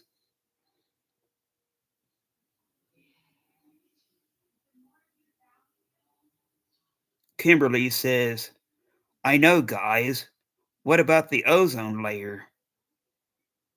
Buffy tells Kimberly, right, we got to get rid of that.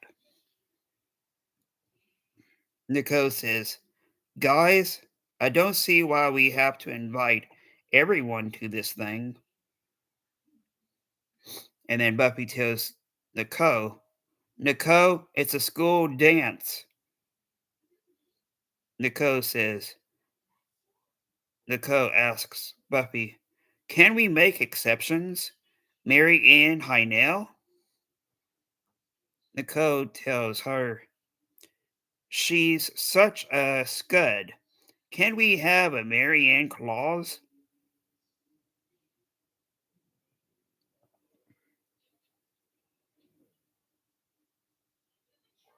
And then Kimberly says, Will, look who's here. What are you looking at, loser? Pike tells Kimberly, we're looking at a dog, possible copy. And that's the waitress right there.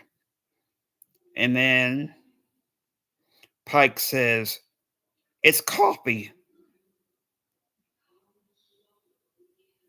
Yeah, there's the waitress right here, down there. And then over here is him buying both him and Benny coffee, I think. Page 10 is over here. Over here. Wait a second. Yeah, over here.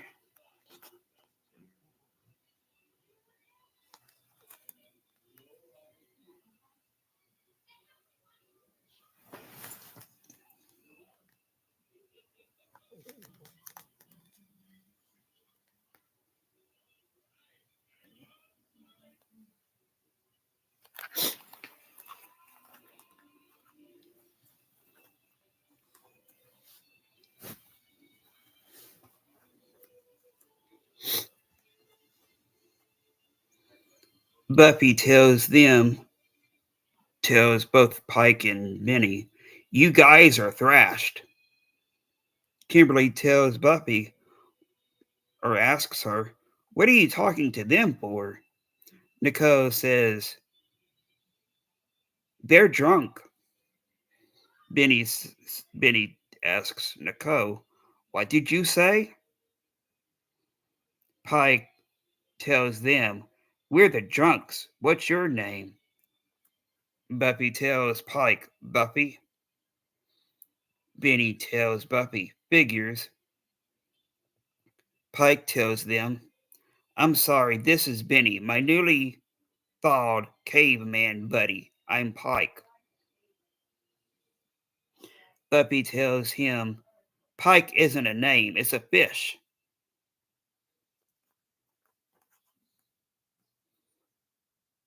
Benny tells Pike, Let's go, Pike. Your dog's here anyway. Pike tells Buffy and Nicole and Kimberly and Cassandra. He tells them, he goes, "Hey," he says, "you're the guys from the movie." Pike also tells them, "We hate you guys." Benny is holding Pike's hot dog. And this is page 10 over here. I think this is the hot dog scene.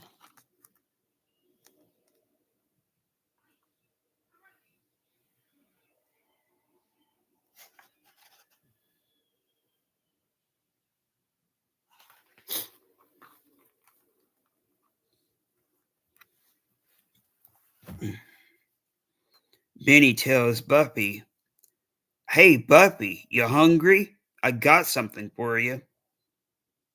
Kimberly says, "Ew."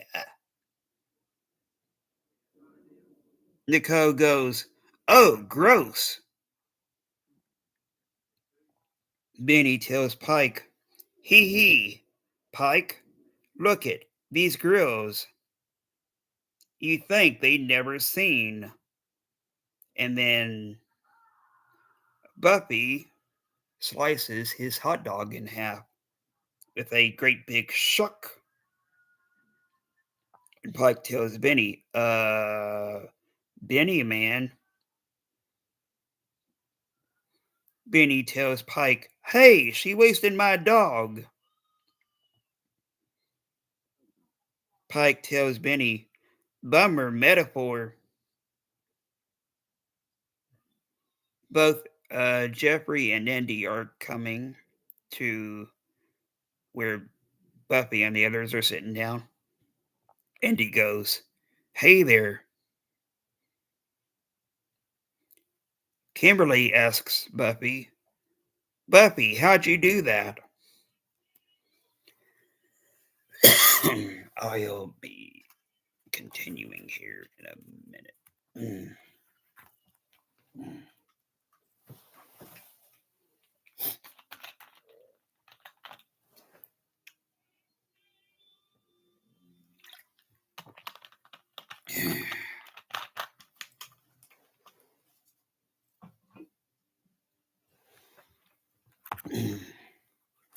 Okay.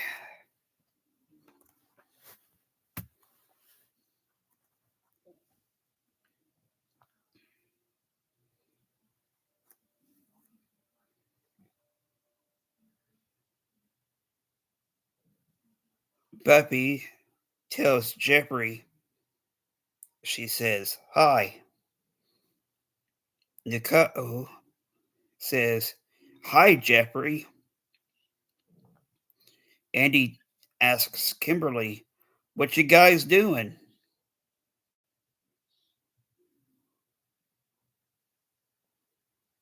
Let me see here.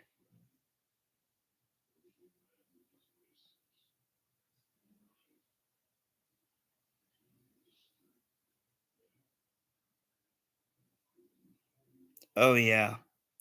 Um, Buffy says, "We were talking about the dance. We need to come up with a theme."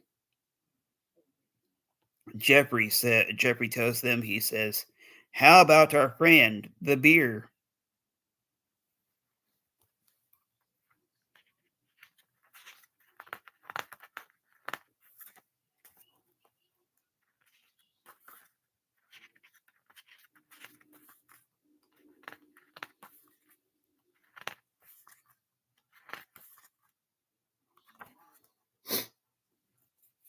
So both Benny and Pike leaves the diner. And here is page 11 over here.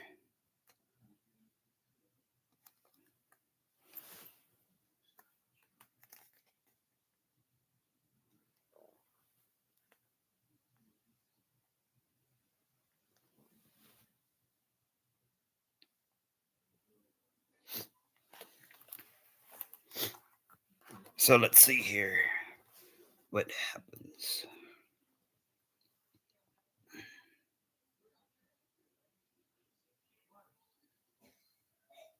Let me see here. Yeah, Benny tells Pike, when you get that car running, man, let's Audie, that's a D. Get away from this town. Those rich bitches, they're a plague, man.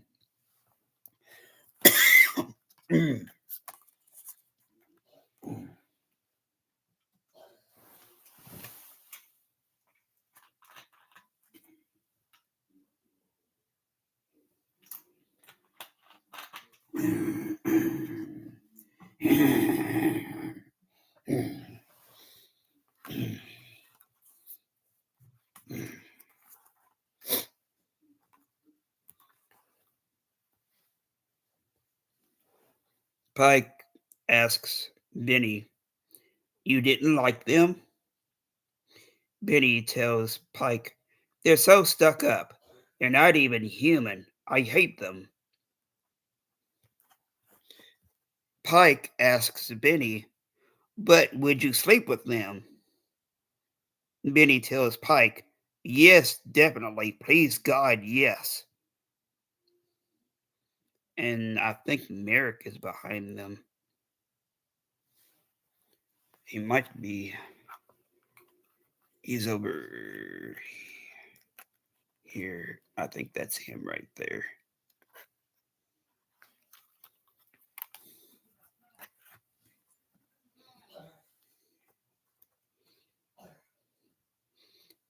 Pike tells Benny, well, there it is. You don't even like them, and you sleep with them. What's up with that? Benny tells Pike, newsflash, Pike. Another shot of this, and I sleep with you. Pike tells Benny, yeah, and then you never call me.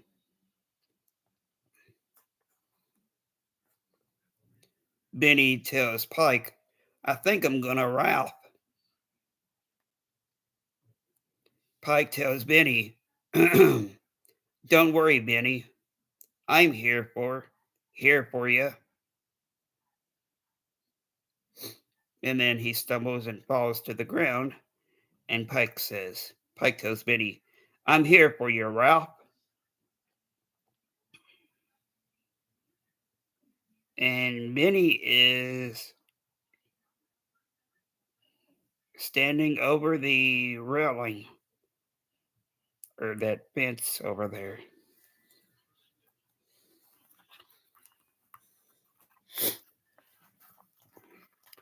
Yeah, this fence.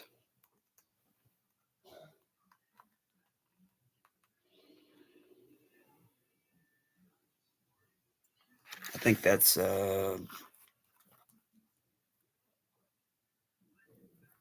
Merrick behind them. What page is this?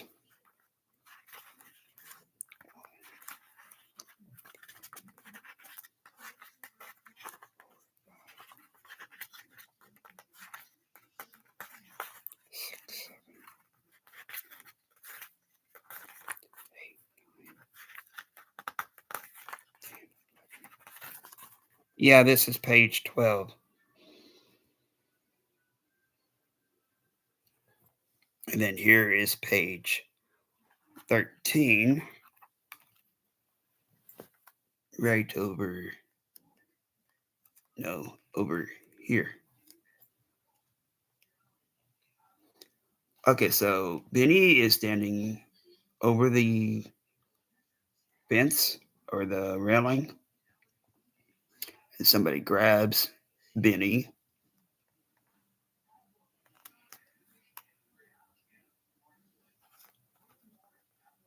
And I think that is Emmeline.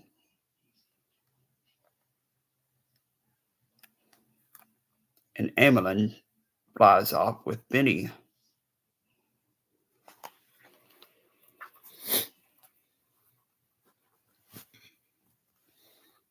Benny goes,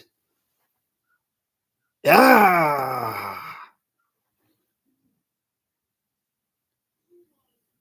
Merrick runs to the rescue, flings off his coat, and goes, "No!" And then Emmeline tells Benny, "Ralph, is it? Let's have some fun, Ralph." And then he,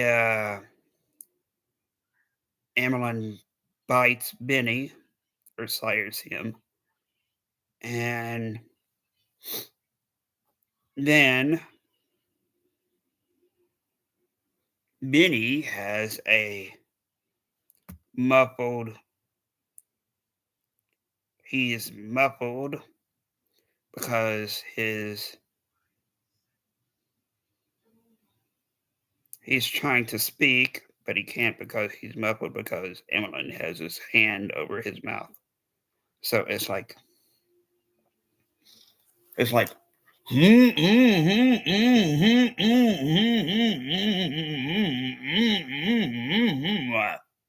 yeah, something like that.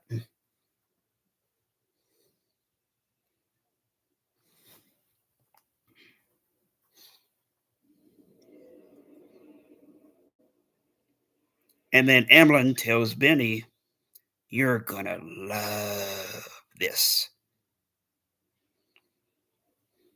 And then Merrick says, "No!"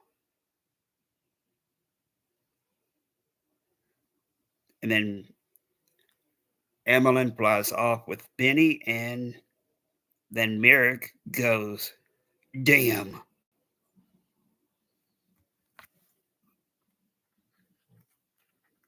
So Benny is sired by Emmeline, bit by him.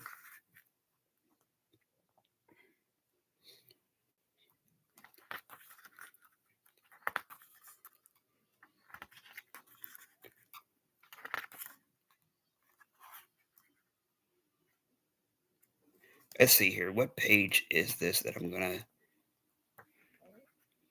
stop at? And then I'm going to go to the restroom, and I'll be back to read the rest. So, what page is this?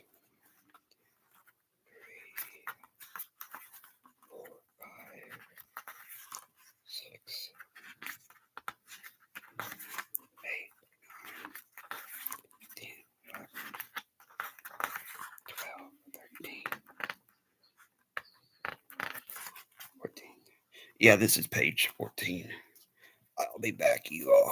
I gotta go use it. Page 14.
Okay, so we stopped on page 14.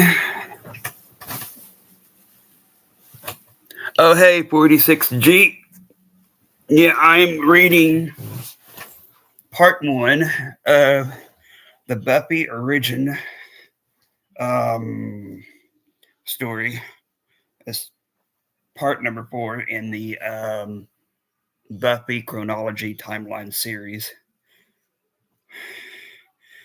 The story is what the creator Joss Whedon would have wanted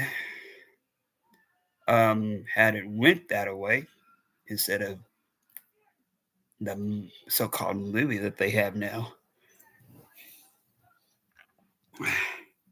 But yeah, I had to go use it. But yeah, there's let me see here. There's 22 pages in this first part. Actually, there's 22 pages in all three, but in this first part, it's 22. I stopped earlier on 14, so that means what? 22 minus 14 is 1. 8 more pages. Okay, 8 more pages for part 1. And then based upon how long it took me to start live streaming part 1, um, it might be next Wednesday. Yeah, it's 8. Yeah, it's actually this book right here.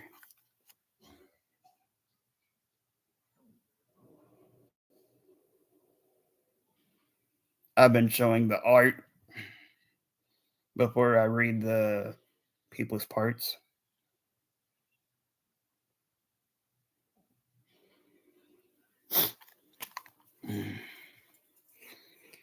But yeah, depending on how long it took me to live stream part 1, it might be next Wednesday when part 2 is live streamed,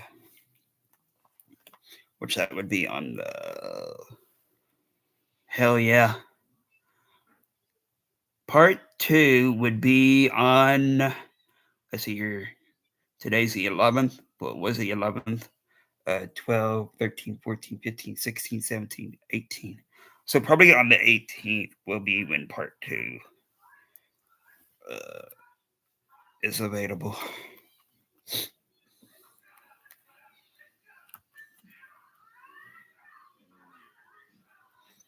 Hell yeah! Actually I also have this Facebook fan page that I'll share in the chat if you're on Facebook. That is. Let me see here. Me and another friend manages this page. His name's Nathaniel Bacon or Nathan Bacon. Um, he's actually been to where they shot the exterior of Buffy's house in different places.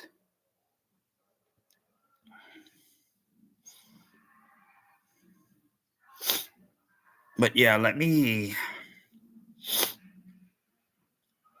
see. I'm gonna share this link. Oh yeah, here it is. Buffyverse.angelverse. Yeah, here we go. Actually,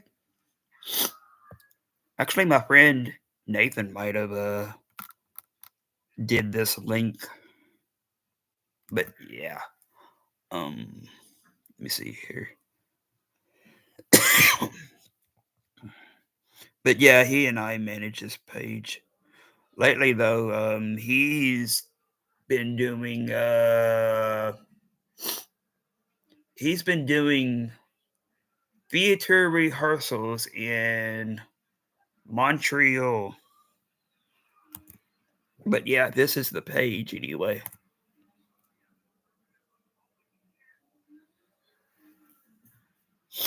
I share all these live streams on there though, and then I share the live streams from that page to my personal account on there.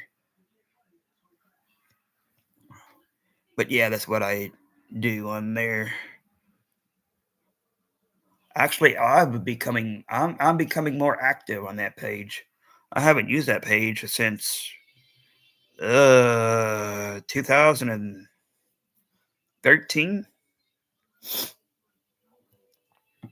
Nathan's the one who's probably been using it a whole lot much more than I have, but lately yeah, lately he's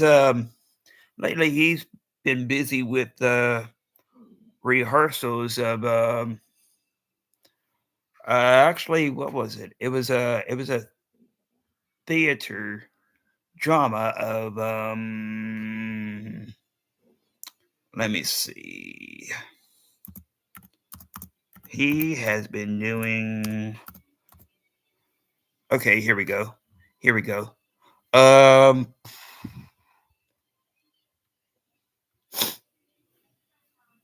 okay, so he has been doing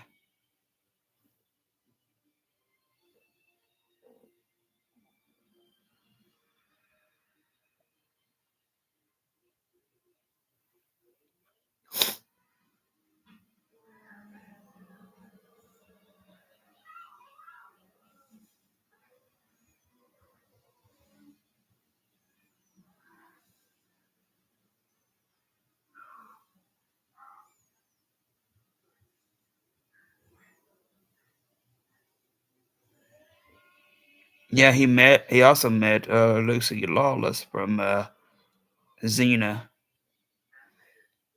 Let me see here. Uh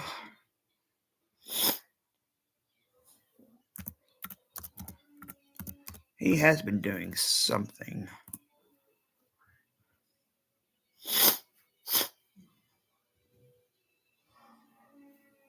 Oh yeah, here we go. Okay, so he was doing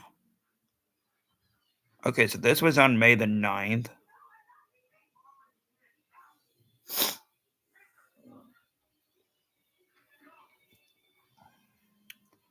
What was he doing? Oh yeah, Max and Aaron write a musical. He was doing that in Montreal.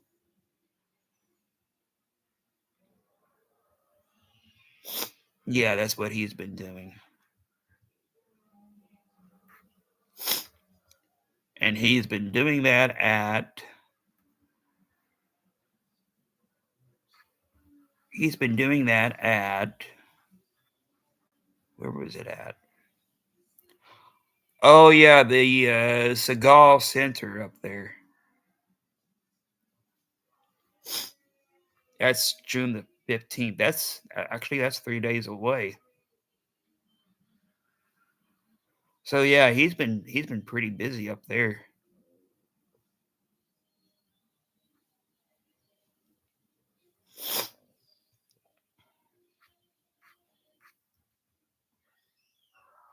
So yeah, I'm gonna start to be more active on that page of ours since he's busy lately. Okay, so this is page 14. But yeah, there'll be let's see here. There'll be a whole lot of stories in this series. And then there'll be watch parties of different episodes. So yeah, you don't want to miss that either. Actually, okay, so the Buffy episodes would be linked from Tubi. I think it's Tubi. It would be linked from either Tubi or YouTube. If you have that option available, if you don't want to see all the different ads on Tubi, you can do the YouTube way and buy the different episodes that way. Or if you have the DVD, if you have the DVDs yourself, you could do it that way too. So there'll be three options for that when that pops up. Okay, thanks. But yeah, the watch parties of different episodes from Buffy, and then when Angel pops up, it'll be that way too. Um, Actually, the Angel side of things would either be if you have the DVDs yourself, you could do it that way. That's the first option. Let's see here. The second option would be Hulu. Yeah, Hulu. And then the third option would be the same way as Buffy through through YouTube when you search up Angel, the TV show. So yeah, there would be three different ways that you could uh join in watching the different episodes when that pops up. Anyway, let's see here. This is page 14. We only have eight more pages left. So let's see here. Okay. And actually, I think this scene right here, this same scene right here pops up on an episode of Buffy. I think it might actually be. It might be becoming part one or part two. But yeah, this whole scene right here is what you see in a flashback on that one episode. Okay, so part 14. And you don't slide. You go over there. Okay. Okay, so let's see here. Buffy tells her friends, let's see here. Nicole, Kimberly, and Cassandra. Buffy tells them. So I'm like, Dad, you want me to go to the dance in an outfit I have already worn? And then she tells them, Why do you hate me? Cassandra asks Buffy, is Tyler taking you? Buffy tells Cassandra, oh my god, where were you when I got over Tyler? He's of the past. Tyler would have to crawl on his hands and knees to get me to go to the dance with him.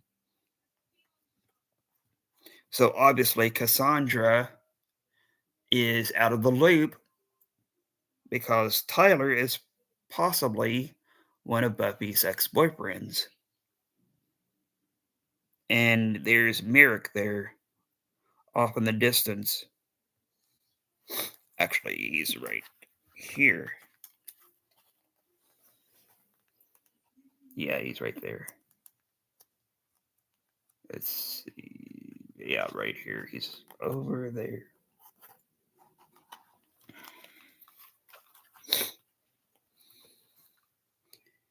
Nicole tells Buffy, plus, no, not plus, plus, Jeffrey.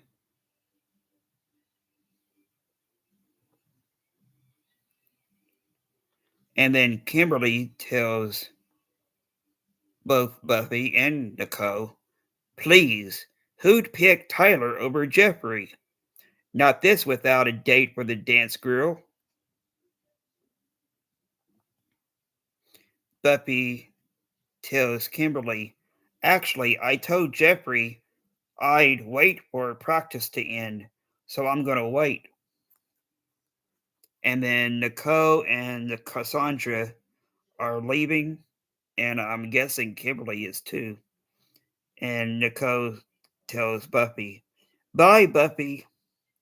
Cassandra says, see you. Don't forget our study date tonight. Oh, yeah, this is the part where it comes up in becoming either part one or part two. Merrick shows up next to pops up next to Buffy and tells her, Buffy Summers, I need to speak to you. Buffy tells Merrick, hi, what? You're not from Macy's, are you? 'Cause I meant to pay for that lipstick. And I'll be continuing here in a minute after I get some liquid in me.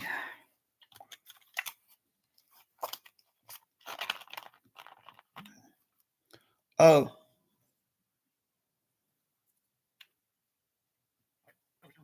Mm-hmm.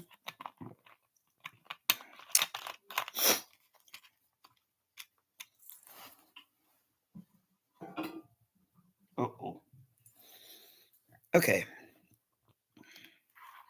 So let's see here. Yeah, this is a flashback scene from becoming either part one or part two. Merrick tells Buffy, there isn't much time. You must come with me. Your destiny awaits. Buffy tells Merrick, I don't have a destiny. I'm destiny free, really. This is page 15. Right over, no, right over here. Actually, this right here is from the that flashback scene, and either becoming part one or part two.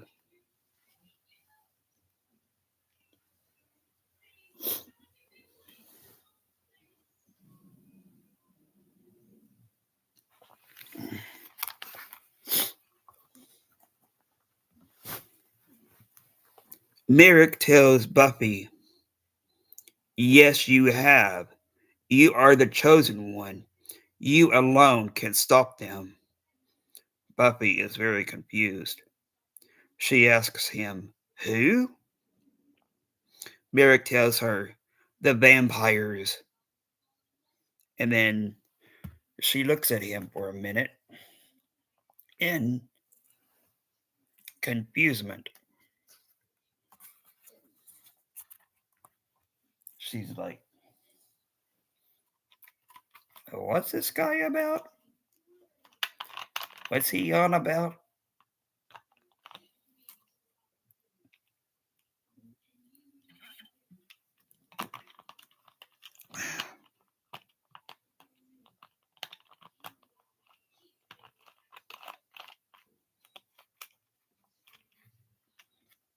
Oh,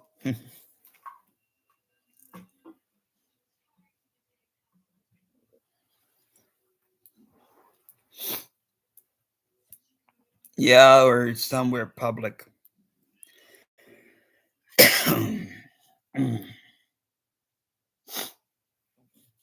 Like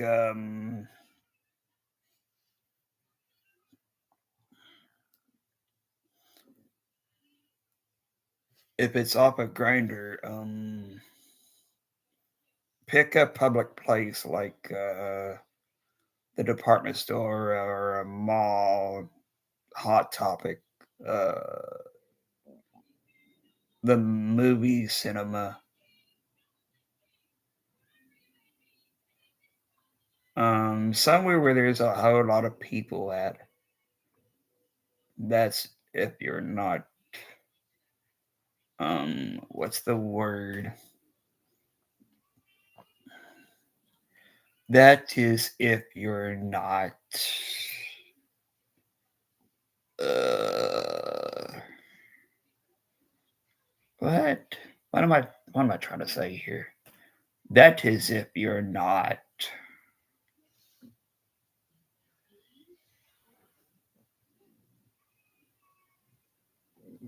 stressful about being around a whole lot of people. No, that's not the word.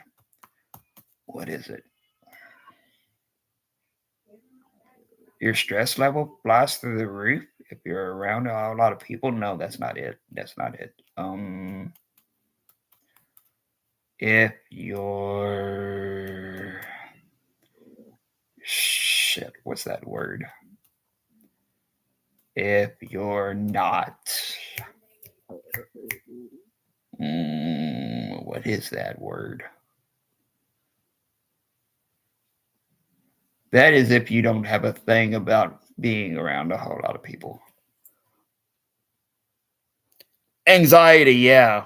Yeah, that's what I was trying to say. Yeah, public places are safe.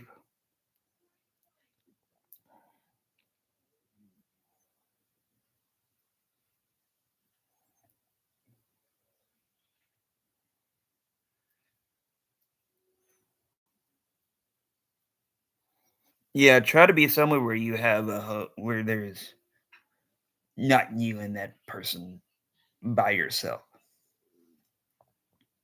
If you're in a public place where there's a whole lot of people at, and you don't have anxiety about being around a whole lot of people, then yeah, public place is a safe place because people are going to be looking.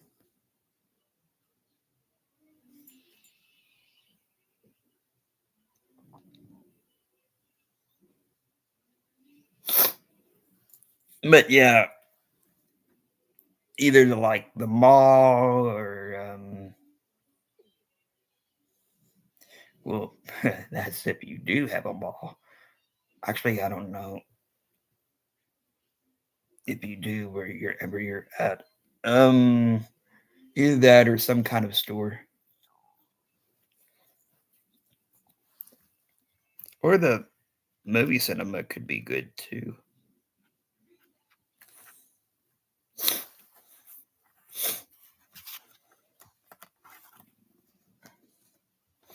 But yeah, Buffy is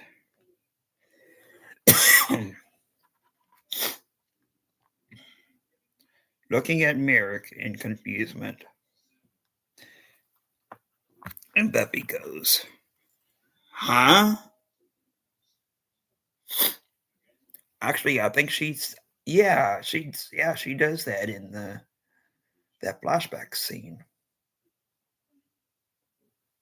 Yeah, she asks Mirror. She goes, "Huh?"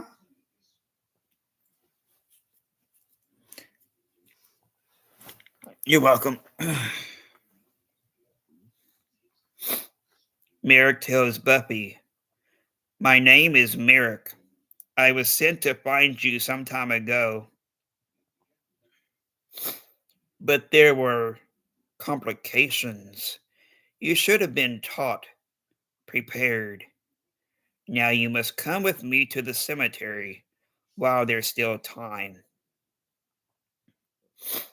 Buffy tells Merrick, "Let me get this straight. You're like some kind of maniac, and I have to go to the cemetery with you 'cause I'm chosen and there are vampires?" Merrick tells her, "Yes." And then Buffy asks Merrick, "Does Elvis talk to you? Tell you to do things? Do you see spots?" Yeah.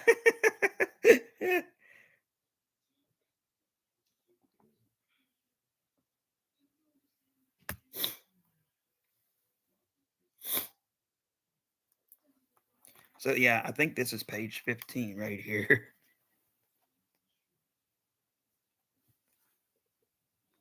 Yeah, this scene right here. Yeah, this is definitely in Becoming Part 1 or Part 2 cuz I remember that she looks at him, she's like, "Huh?"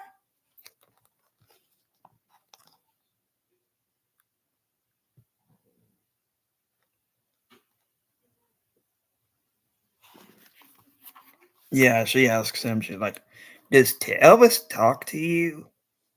Does he tell you to do things? Do you see spots?" I might have to go back to the restroom. So this was page 15. Hold on.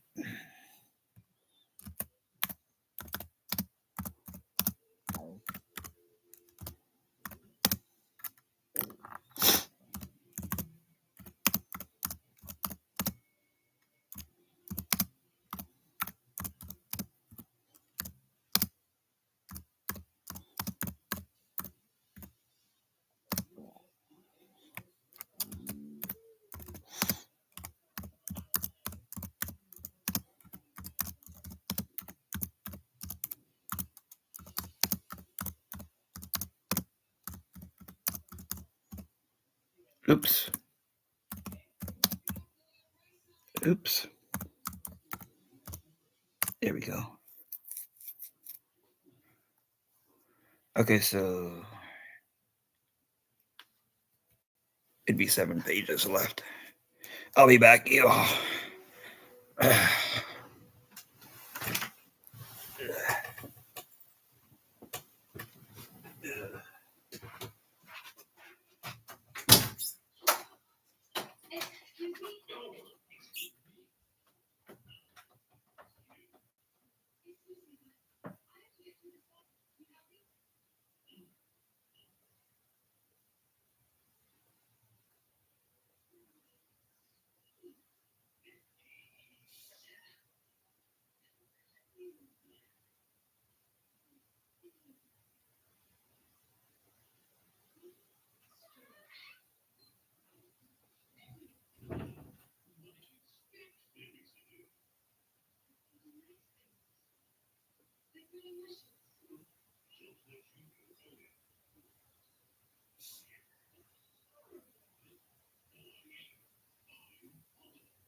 Okay, you all got something to drink. It's blue raspberry prime.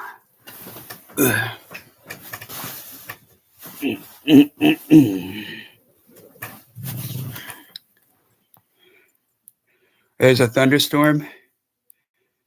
Oh, Yeah, you're helping. You're welcome.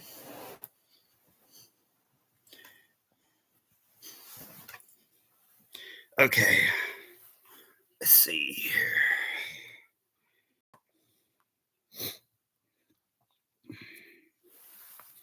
Okay, so that was page 15.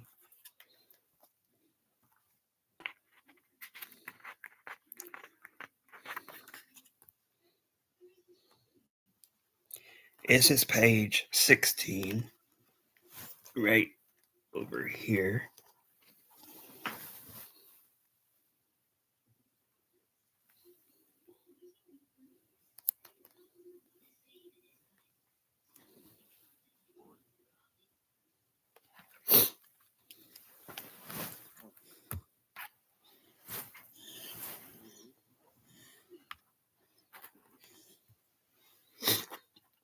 Page 16. Buffy tells Merrick, just stay away from me, okay? Merrick asks her, did you ever dream that you were someone else? Buffy tells him, everybody does. Merrick says, in the past, a girl, maybe, a Magyar peasant, an Indian princess, a prostitute in China. Buffy tells him, God, I never told I never told anyone about that. What is this, like channeling or something? Merrick tells her, it's you, Buffy. Your dreams are merely your own self trying to remind you who you are and to warn you, perhaps, of the great evil rising there. And then Merrick asks her, is there a common thread in these dreams? Something that occurs in all of them? Buffy tells him, I'm always fighting, killing these monsters, and, okay, this is weird. In all the dreams, I'm a different person, but the monsters, the vampires, all call me the same thing. And then Merrick tells Buffy, Slayer. Buffy asks Merrick, God, it's all true, isn't it? And then Buffy tells Merrick, this is not my day. And then here is the rest of page 16. Yeah, I hope it comes on too. Yeah, one of those. We had one of those. Let's see here. We had one of those a couple of days ago.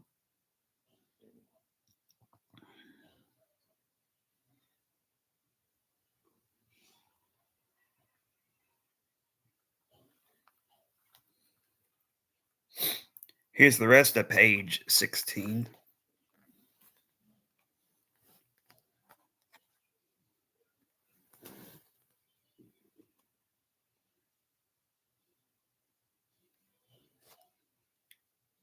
Emmeline kidnapped Cassandra. She was supposed to be studying with Buffy tonight, but Buffy was at the cemetery, or is going to be at the cemetery, I should say, and Cassandra got kidnapped. There she is right there. Right here. And that's her too. Let's see here.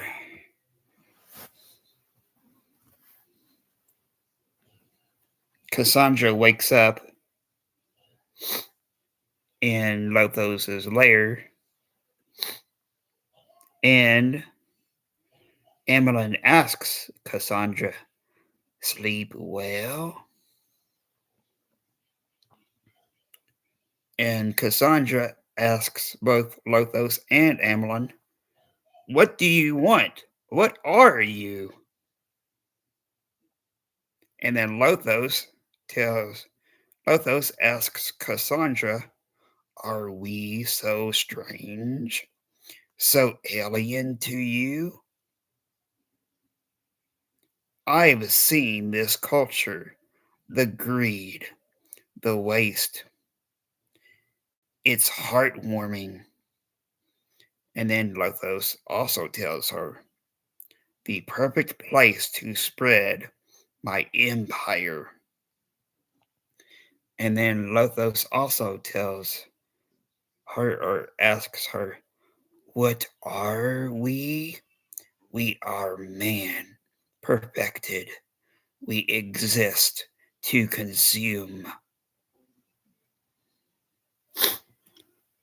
And then Cassandra tells Lothos, listen, you don't want me.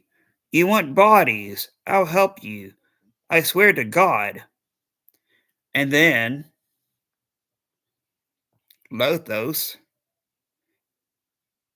breaks her neck by choking her with a great big crack, crack. And then he pulls her up, and then he flings her like a rag doll until she hits her head on pillar, a rock pillar inside of his lair, which also doubles as a cave. So it's a rock pillar.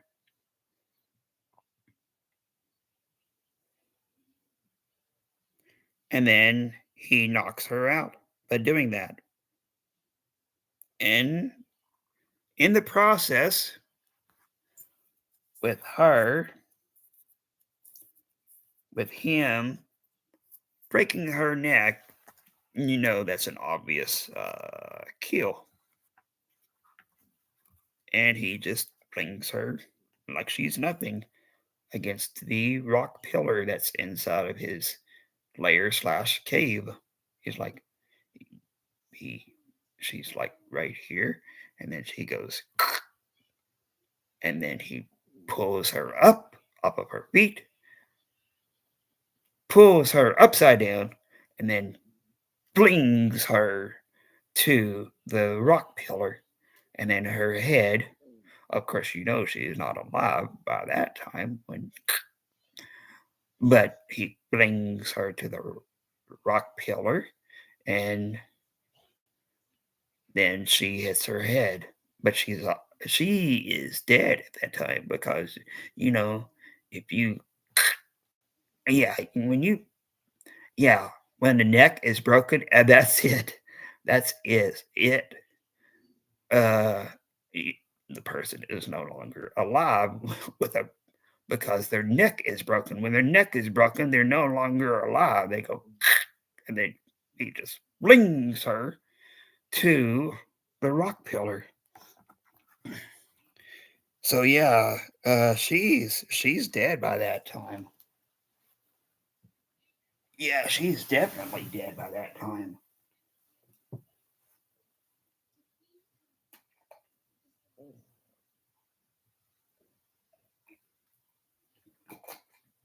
So that adds to the death count of two.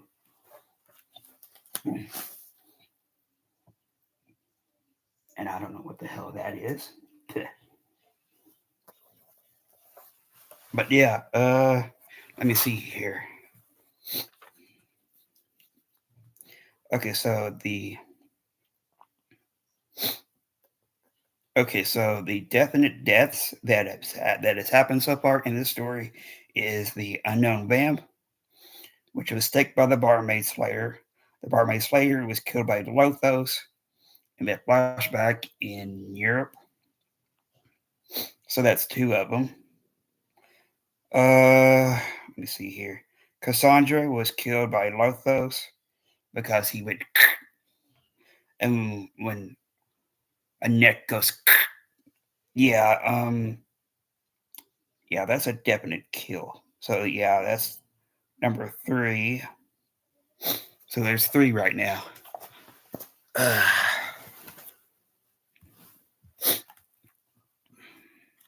so let's see here.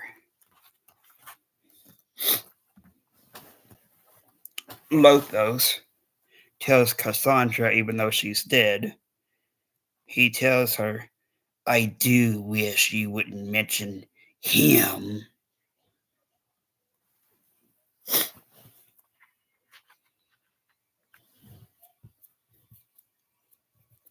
So that's 17.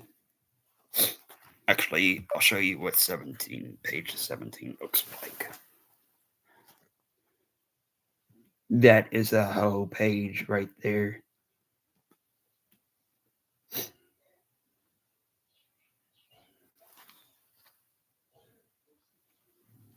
Yeah, that's a whole page right there in the middle.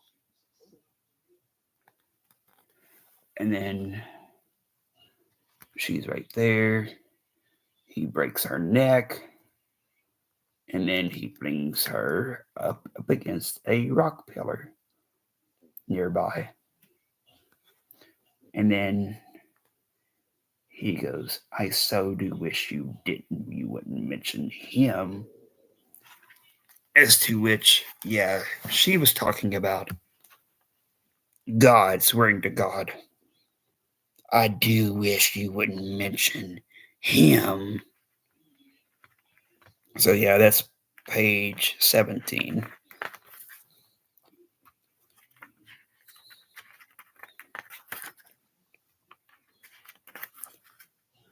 We are almost done. There's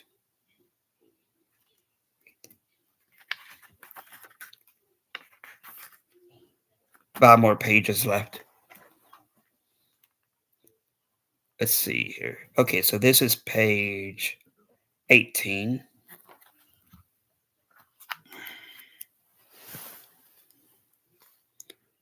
Right here, they are going to the cemetery, both Buffy and Merrick.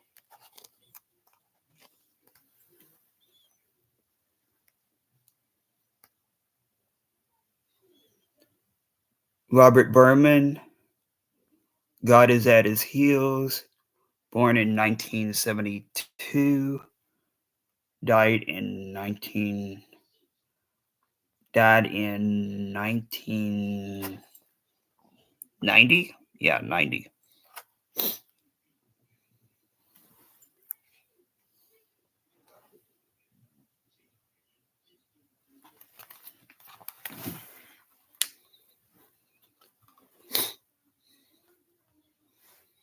Buffy asks, let's see here. Merrick asks Buffy, why didn't you tell anyone about your dreams? Buffy tells Merrick, yeah, great idea. Tell everyone I'm crazy. Why not tell them I'm addicted to crack while I'm at it? Crack.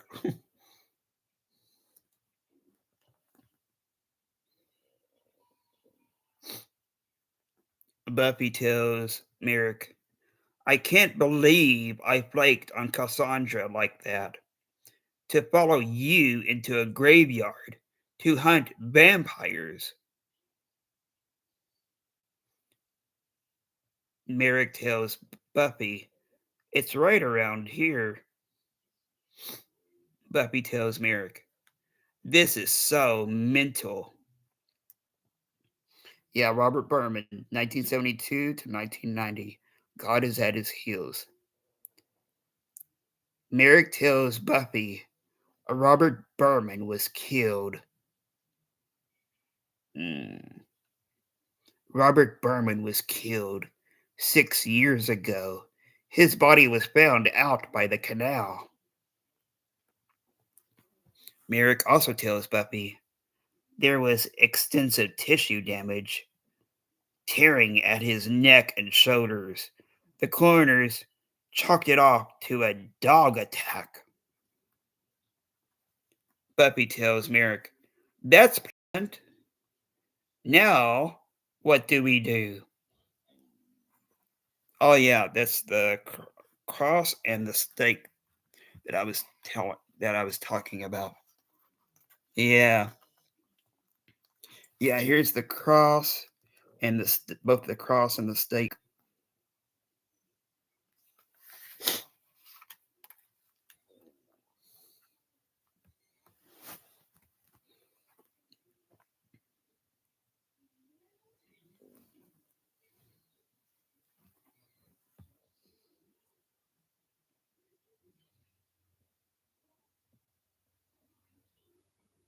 And then Merrick tells Buffy, "I just need you to watch." And then Buffy tells Merrick, "Well, just a minute." And then Merrick tells Buffy, "Just for protection, you won't have to do anything."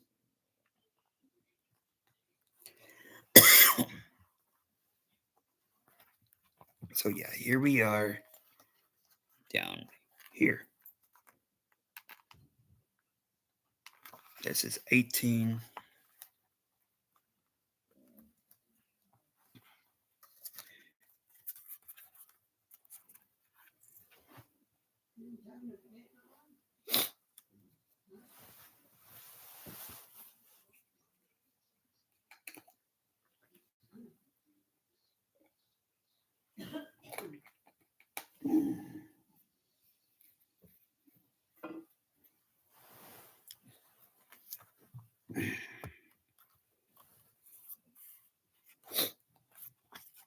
Merrick tells Buffy, now we just wait. Buffy asks him, for what? And then Merrick tells her, for Robert to wake up. Buffy tells him, whatever, you got any gum? And this is page 19 over here.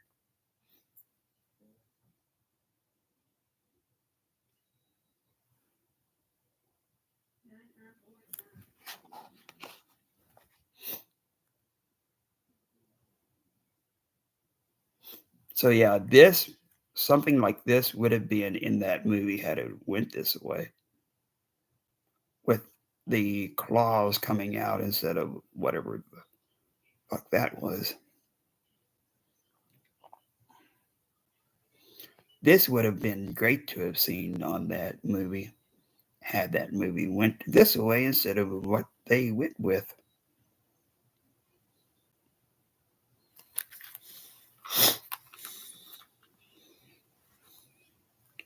his claws coming out of the ground instead of, ew, I'm just gonna take and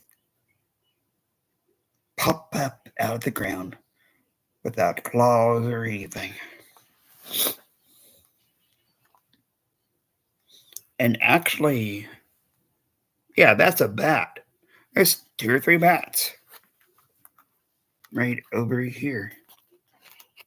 No, over here.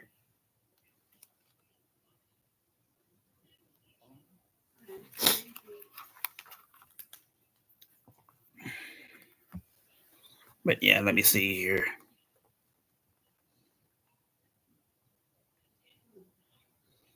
Buffy tells Merrick, you know, before the sun went completely down, I didn't realize this could get any lamer than it already is. And Buffy's not paying attention, and something is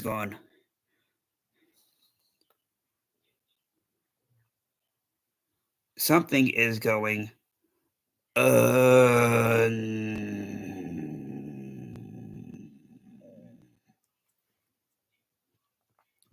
Buffy thinks it's Merrick. She goes, please, I'm just as bored as you are. And then, whatever it is, continues. It could be Robert. Anyway, whatever it is, continues going, uh.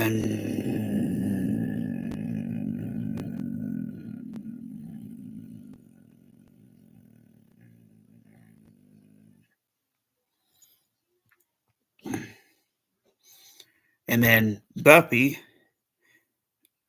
is caught off guard, and Merrick tells her, Buffy, look alive. And then she starts hearing something going, scritch, scr, scritch, scr, scritch, scr. And she continues to be completely caught off guard. And she goes, oh, wow, what was that?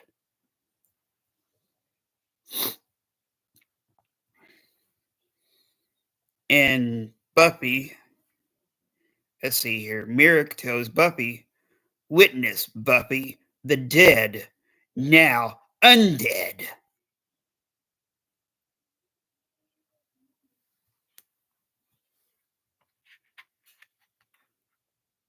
So, yeah, this was page, let me see here. Yeah, this was page 19.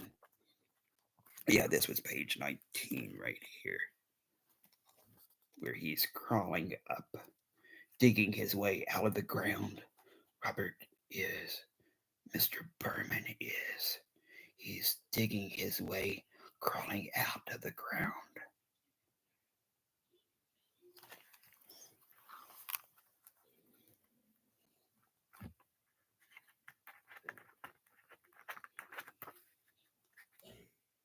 Here's this page 20.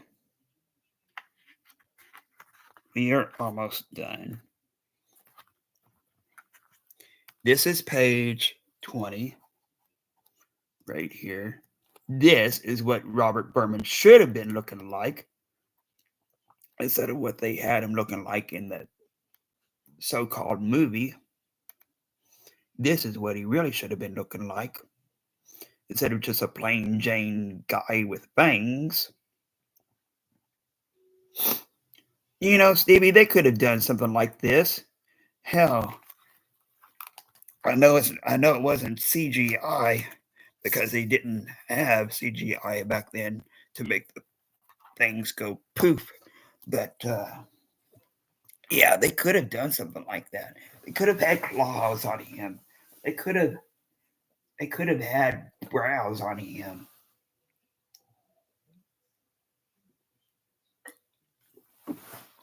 They could have made him looking like a creature.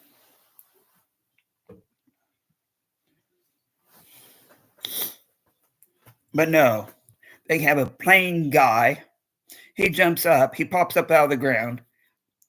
He looks like a plain Jane guy who just died. Hell, he might have hell, people who's watching that movie then might as well mistake him for a zombie or something. I mean, because he doesn't look like a vampire at all. Hell, he doesn't. Hell, he just has. Hell, he just has two fangs right here. I don't even know if he has fangs. I don't know even if he has fangs right here. But hell, they should have. Hell, the way that. Okay, I'm gonna base this off of something like A Nightmare on Elm Street. They could have had him. They could have had this vampire, Robert Berman. Yeah, they should have done something. They should have had him wearing claws because he's a freaking vampire, for Pete's sake. He, they should have had him wearing claws. They should have had him. I'm not for sure if brows was a thing back then, but they could have had that. They could have had something right here. Yeah. Oh yeah, I know. I know. No, no, no, no, no. I know. What was it? Aha, the Lost Boy brows. They could have used the Lost Boy brows or something similar to that to have him making him look like a vampire. Hell, maybe claws and blood, yeah, bloodshot eyes, bloodshot eyes. Something like that you saw off of the freaking Lost Boys. Yeah. Hell they hell they could have used stuff that they used for the Lost Boys in that movie, but no. What did little Miss Bran want to do? She wanted to make it look like shit.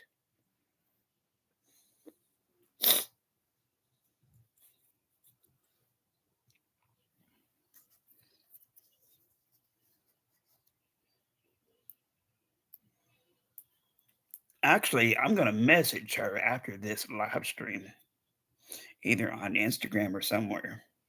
I'm gonna say, you know, your movie could have been better than what it was. Your vampires could have been looking like Lost Boys instead of you. I want to do it like bridesmaids. Blah, blah, blah, blah, blah.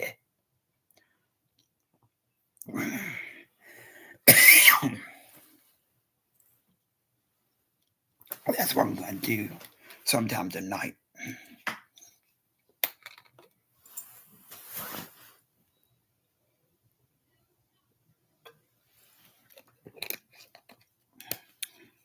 Oh, there's new Vampire Freaks merch? Yeah, I'm okay. I'm just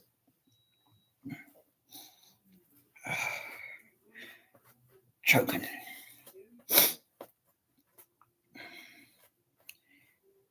But yeah,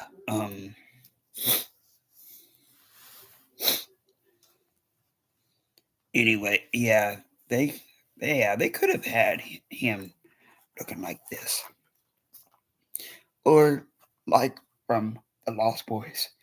Stevie, you remember how the vampires was in the Lost Boys? They could have used something like that.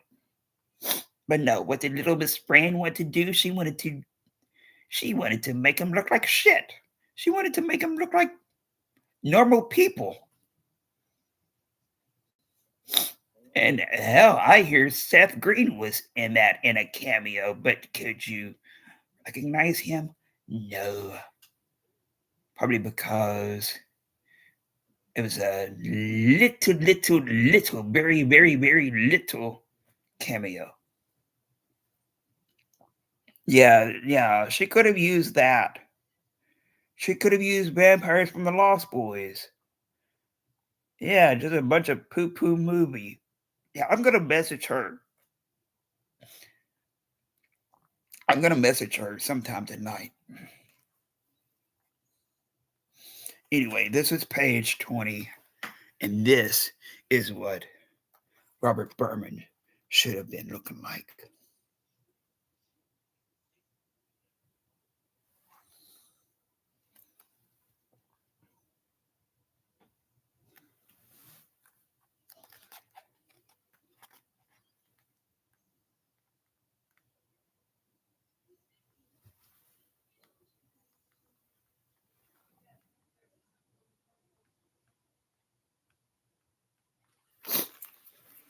Page 20. Robert Berman digs his way and jumps up out of the ground. Now pops up like in that poo poo movie. And Buffy has her steak.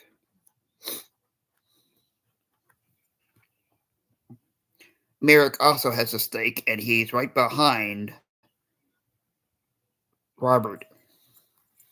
So yeah, he's right over here. Right over here. And Buffy is in front of him.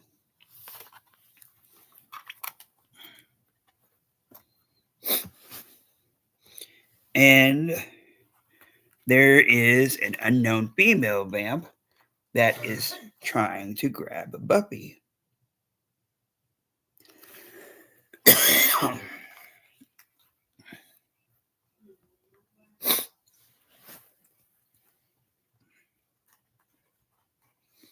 And grabs Buffy right here.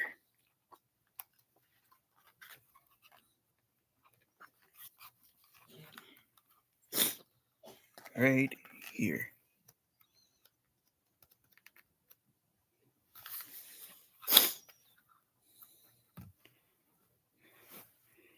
Buffy goes.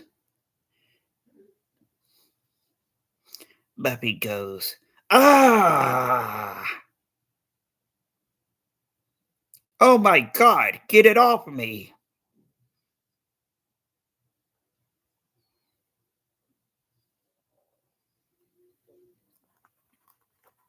Robert knocks the steak out of Merrick's hand, and Buffy still has the cross right here.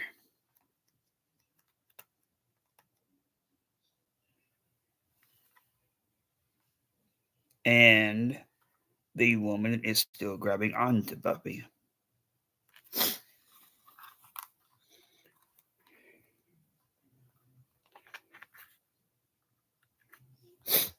Here is page 21 over here. Robert is on his way to biting Merrick, but as you can see, Buffy stakes Robert, and he's the fourth death, and he turns actually he turns to dust in a cloud of bright green light. That's what they could have done.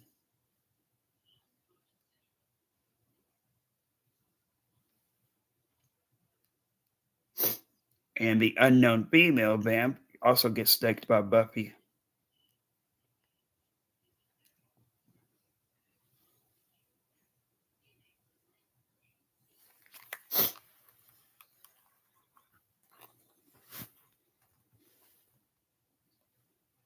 And oh yeah, over here also Buffy places the cross on the forehead of that unknown female vamp.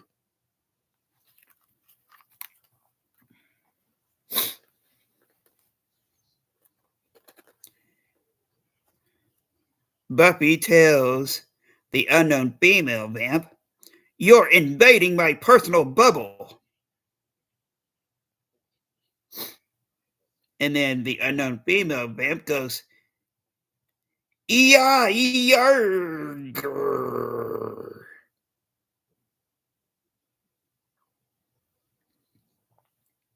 And Robert is on his way to biting Merrick, but behind Robert is Buffy with a stake. The stake pushes through Robert's chest, through his heart, killing him. He turns to dust in a bright green light, and then Merrick asks Buffy, "Where's the other one?" The unknown female vamp. And Buffy tells him she was, and then the unknown female vamp pops up behind, jumps up behind Buffy. It looks like she's jumping up behind Buffy from where Robert was buried. And then the unknown female vamp screams at Buffy, and she screams out, "Die!"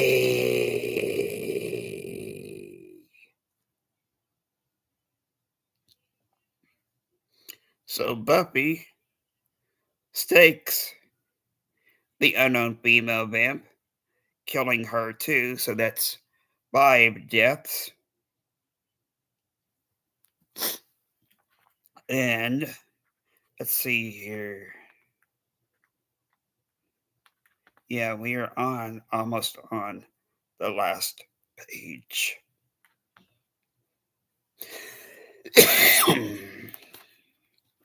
So yeah, Buffy is staking her right here.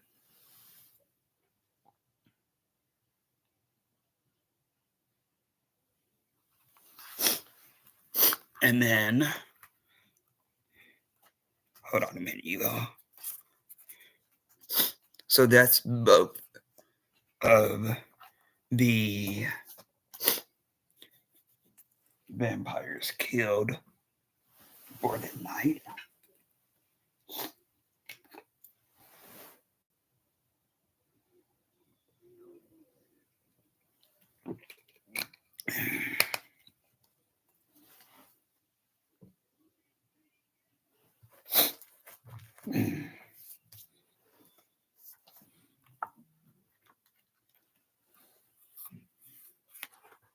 Here's one more page, you all. Page number 22. This was 2021. And here is the last page for the night.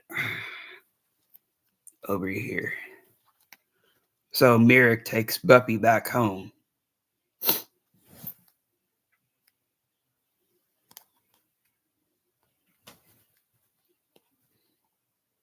And that's the last page for now. Part two might be on next Wednesday. Anyway, I'll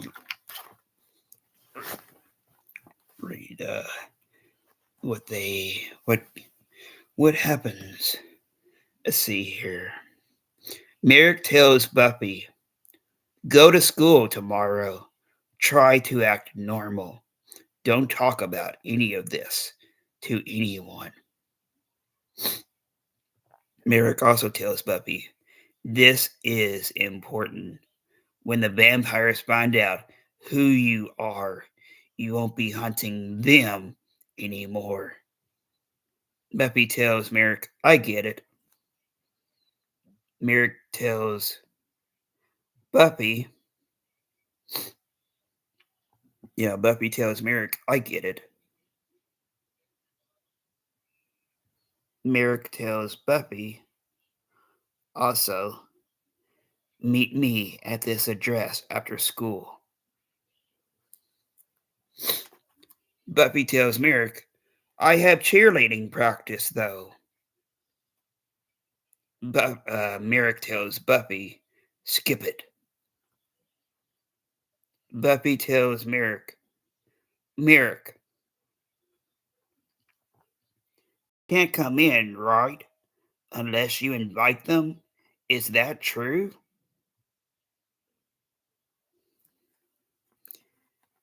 Tells Buffy, "It's true."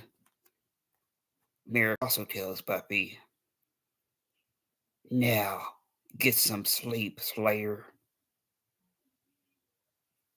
And that's the end of issue one.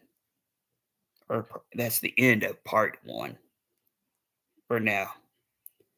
So Buffy is going to get some sleep for school for tomorrow, and Merrick leaves to go back to his his hideaway place. Yeah, his hideaway place, which might be a warehouse. But yeah, that's the end of part one. Part two, again, should be next Wednesday, depending on how long 22 pages is, because I usually envision the people speaking whenever I reading those. So yeah, part two should be Wednesday. If you all have liked this part one, if y'all have liked this part one of Buffy the Origins, don't forget to smash that like button. Also, if you're new here, feel free to smash that subscribe button and become a new Phantom Rocker if you're new to over here. And also make sure you have those notifications turned on. That way, uh, that way y'all can get alerts on when I go live the next time, which will be Wednesday after I read part two. Because I usually read the parts before I do the live streams. As to which part three was on. Actually, when was part three? Let me see here. Part three was on. Hold on a minute, y'all. Part three was on. Let's see here. Part three was on. Where is that at? Oh, live. Let's see here. Okay, so this was. Okay, 6 days ago. 6 days ago, 11, 10, 9, 8, 7, 6, 5. Okay, so it was on June the 4th. That was the day that mom had her hernia surgery. So yeah. Okay, so part three, which was Guns Origins, was on June the 4th. So yeah, I'll be back. I'll be back to do the rest of my outro. Make sure y'all have those notifications turned on too. Part two should be either 5, 6, 7, 8, 9, or 10 p.m. or a little bit later after that.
Okay, I'm back. Don't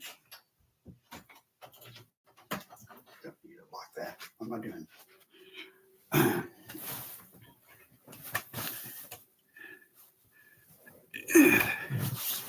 Stream going bubbly. I've been back, by the way. Just couldn't talk and chat, but sick stream ghosty. Oh, thanks. Yeah, I don't know what's going on, Stevie.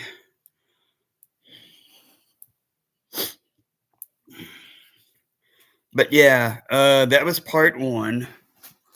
That was part one of Buffy the Origins. Uh, part two should be next Wednesday. Let's see here. The death count. Okay, the death count for part one was. Let me see here. Okay, where are you at? Okay. Okay, so the death count total is 5. So the unknown vamp, which was staked by the barmaid Slayer in the flashback from the Dark Ages. The barmaid Slayer was killed by Lothos from the Dark Ages in the flashback. Let me see here. Cassandra was killed by Lothos. Robert Berman was staked and killed by Buffy, and the unknown female vamp was also staked and killed by Buffy. So there's 5 deaths in total for this first part. There were a few people that were bit slash sired to become vampires in the next part, and that was Gruler, Grueller was both Jeffrey and Andy's friend. He was the one who was walking by himself when Wally came upon him.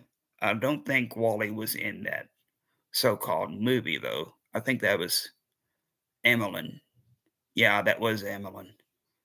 Yeah, they they they screwed that movie all up. But yeah, Benny was also bit slash sired by Emmeline um, for the future part. Uh, let's see here. Yeah, there was two. There were two that were bit slash sired. One by Wally and one by Emmeline. So yeah, the death counts for this first part was five. Again, this story was read in taken from Omnibus Volume One, which was currently being repaired at that time. It's now in good condition again. Um, Let me see if I can actually track that book down.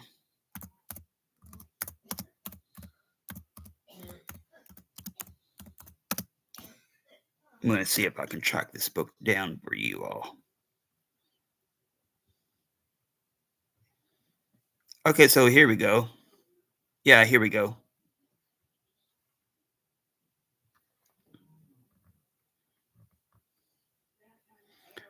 This is also in half price books. Okay, so here we go. I'm going to share two links to you all.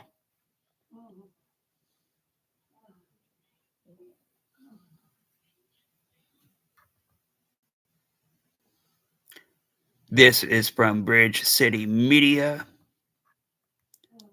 The condition is very good. Light wear to cover. Interior like new. Pages clean and bright.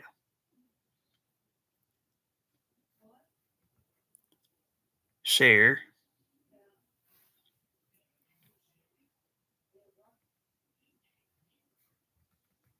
We'll link it here.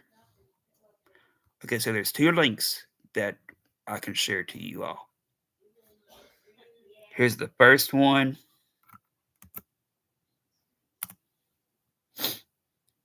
And the price for that one is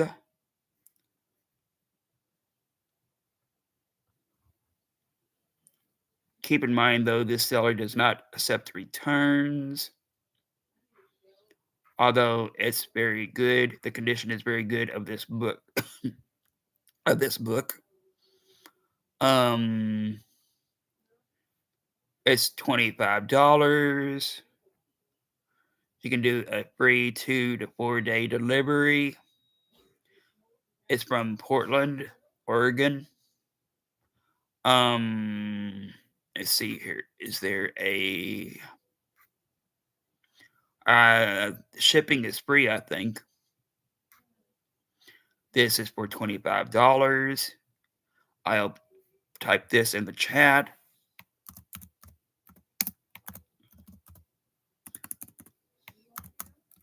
This graphic novel on eBay is for nope. Yes.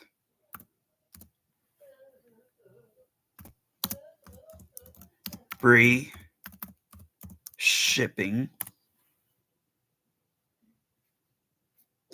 And there's another link that I can share with you all, and that is over here. And this is at Half Price Books. Accept cookies. Condition is used, but it's very good.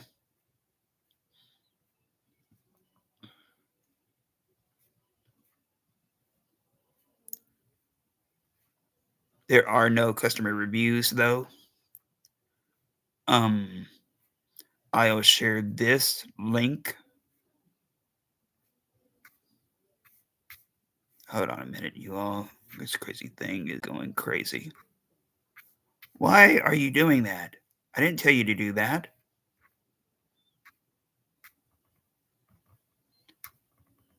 Okay.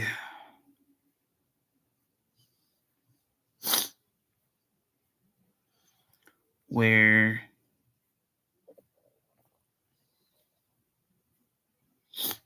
can I share this?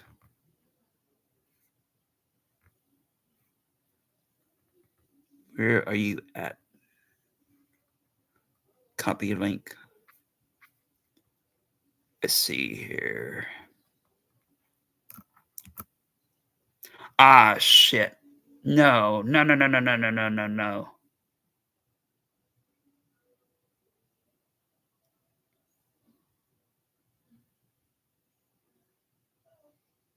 That's a whole lot of useless stuff. Let's see here. Okay. Can I do it this way?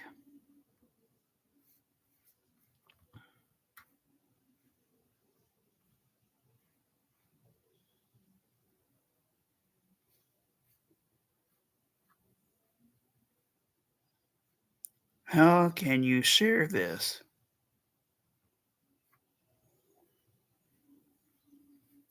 How can you share this?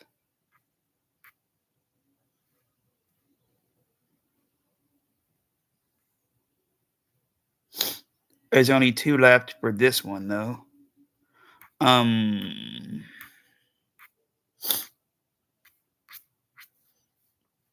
let's see here.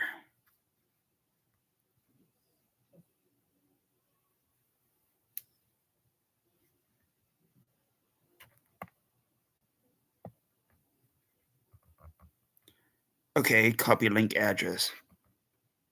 Link is copied. Shit.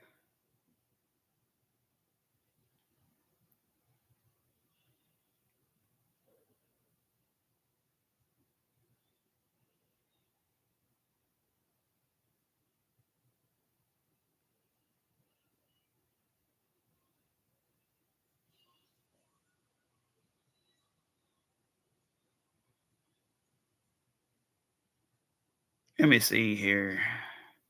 How can I do this? Okay, go over here.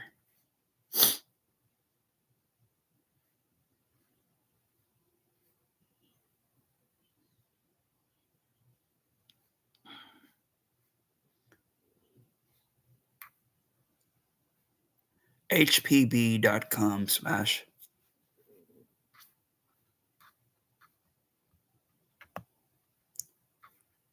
Okay. Copy.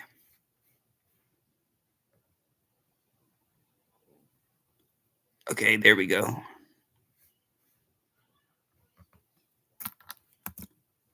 There we go.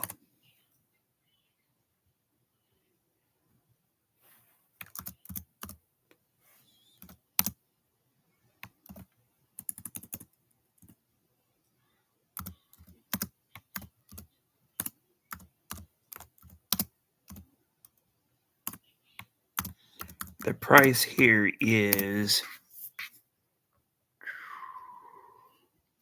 $25.97. $25.97. $25.97. The price here is $25.97. There we go.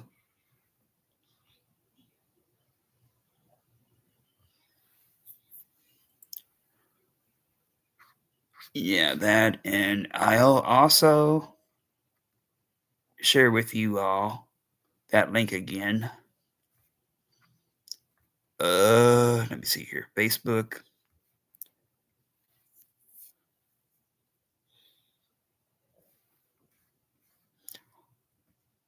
Okay. Here we go.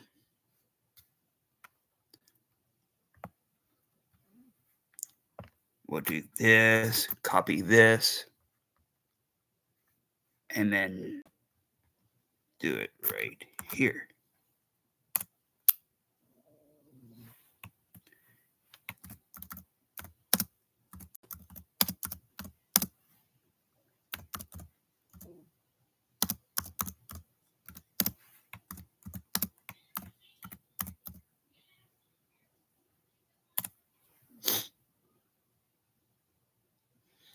Yeah, I I always download these live streams to my laptop and then I re-upload them to my Facebook fan page over there. And then when you're over there, uh, feel free to donate stars while you're checking this live stream out over there. And then I also share them to my own personal page over there on Facebook. So yeah. Anyway, part part part 5 should be next Wednesday. Uh, that's if I that's if it takes me that long to read 22 pages. It might be that long. I don't know yet. Or it might be a few days earlier than that. Anyway, make sure y'all have all notifications turned on. That way, y'all can be alerted when I go live with part 5, which should be next Wednesday, if not a few days earlier than that. Anyway, until then, this has been Ghost from Ghost Host 22 signing out, and stay tuned for part 5, which should be next Wednesday, if not a few days earlier. Because when I read these, I always envision the voices of whoever is speaking them, like either Buffy or Pike or Benny or somebody else. Anyway, um, so yeah. Until then, this has been Ghost from Ghost Host 22 over here on YouTube, signing out. Um, Also, on my calendar, when I see the publication date, I always check to see what happened on that day. So, like the past one, number 3, I wrote down the lyrics to "Lost in Paradise" by Evanescence because that song was released on that day.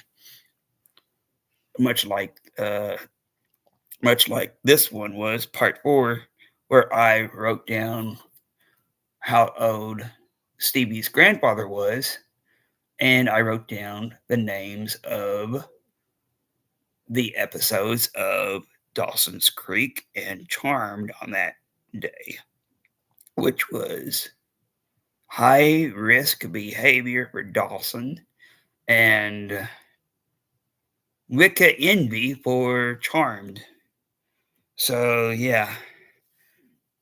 Anyway, I shall see you all later in part 5. Stay tuned for part 5. Bye. Bye.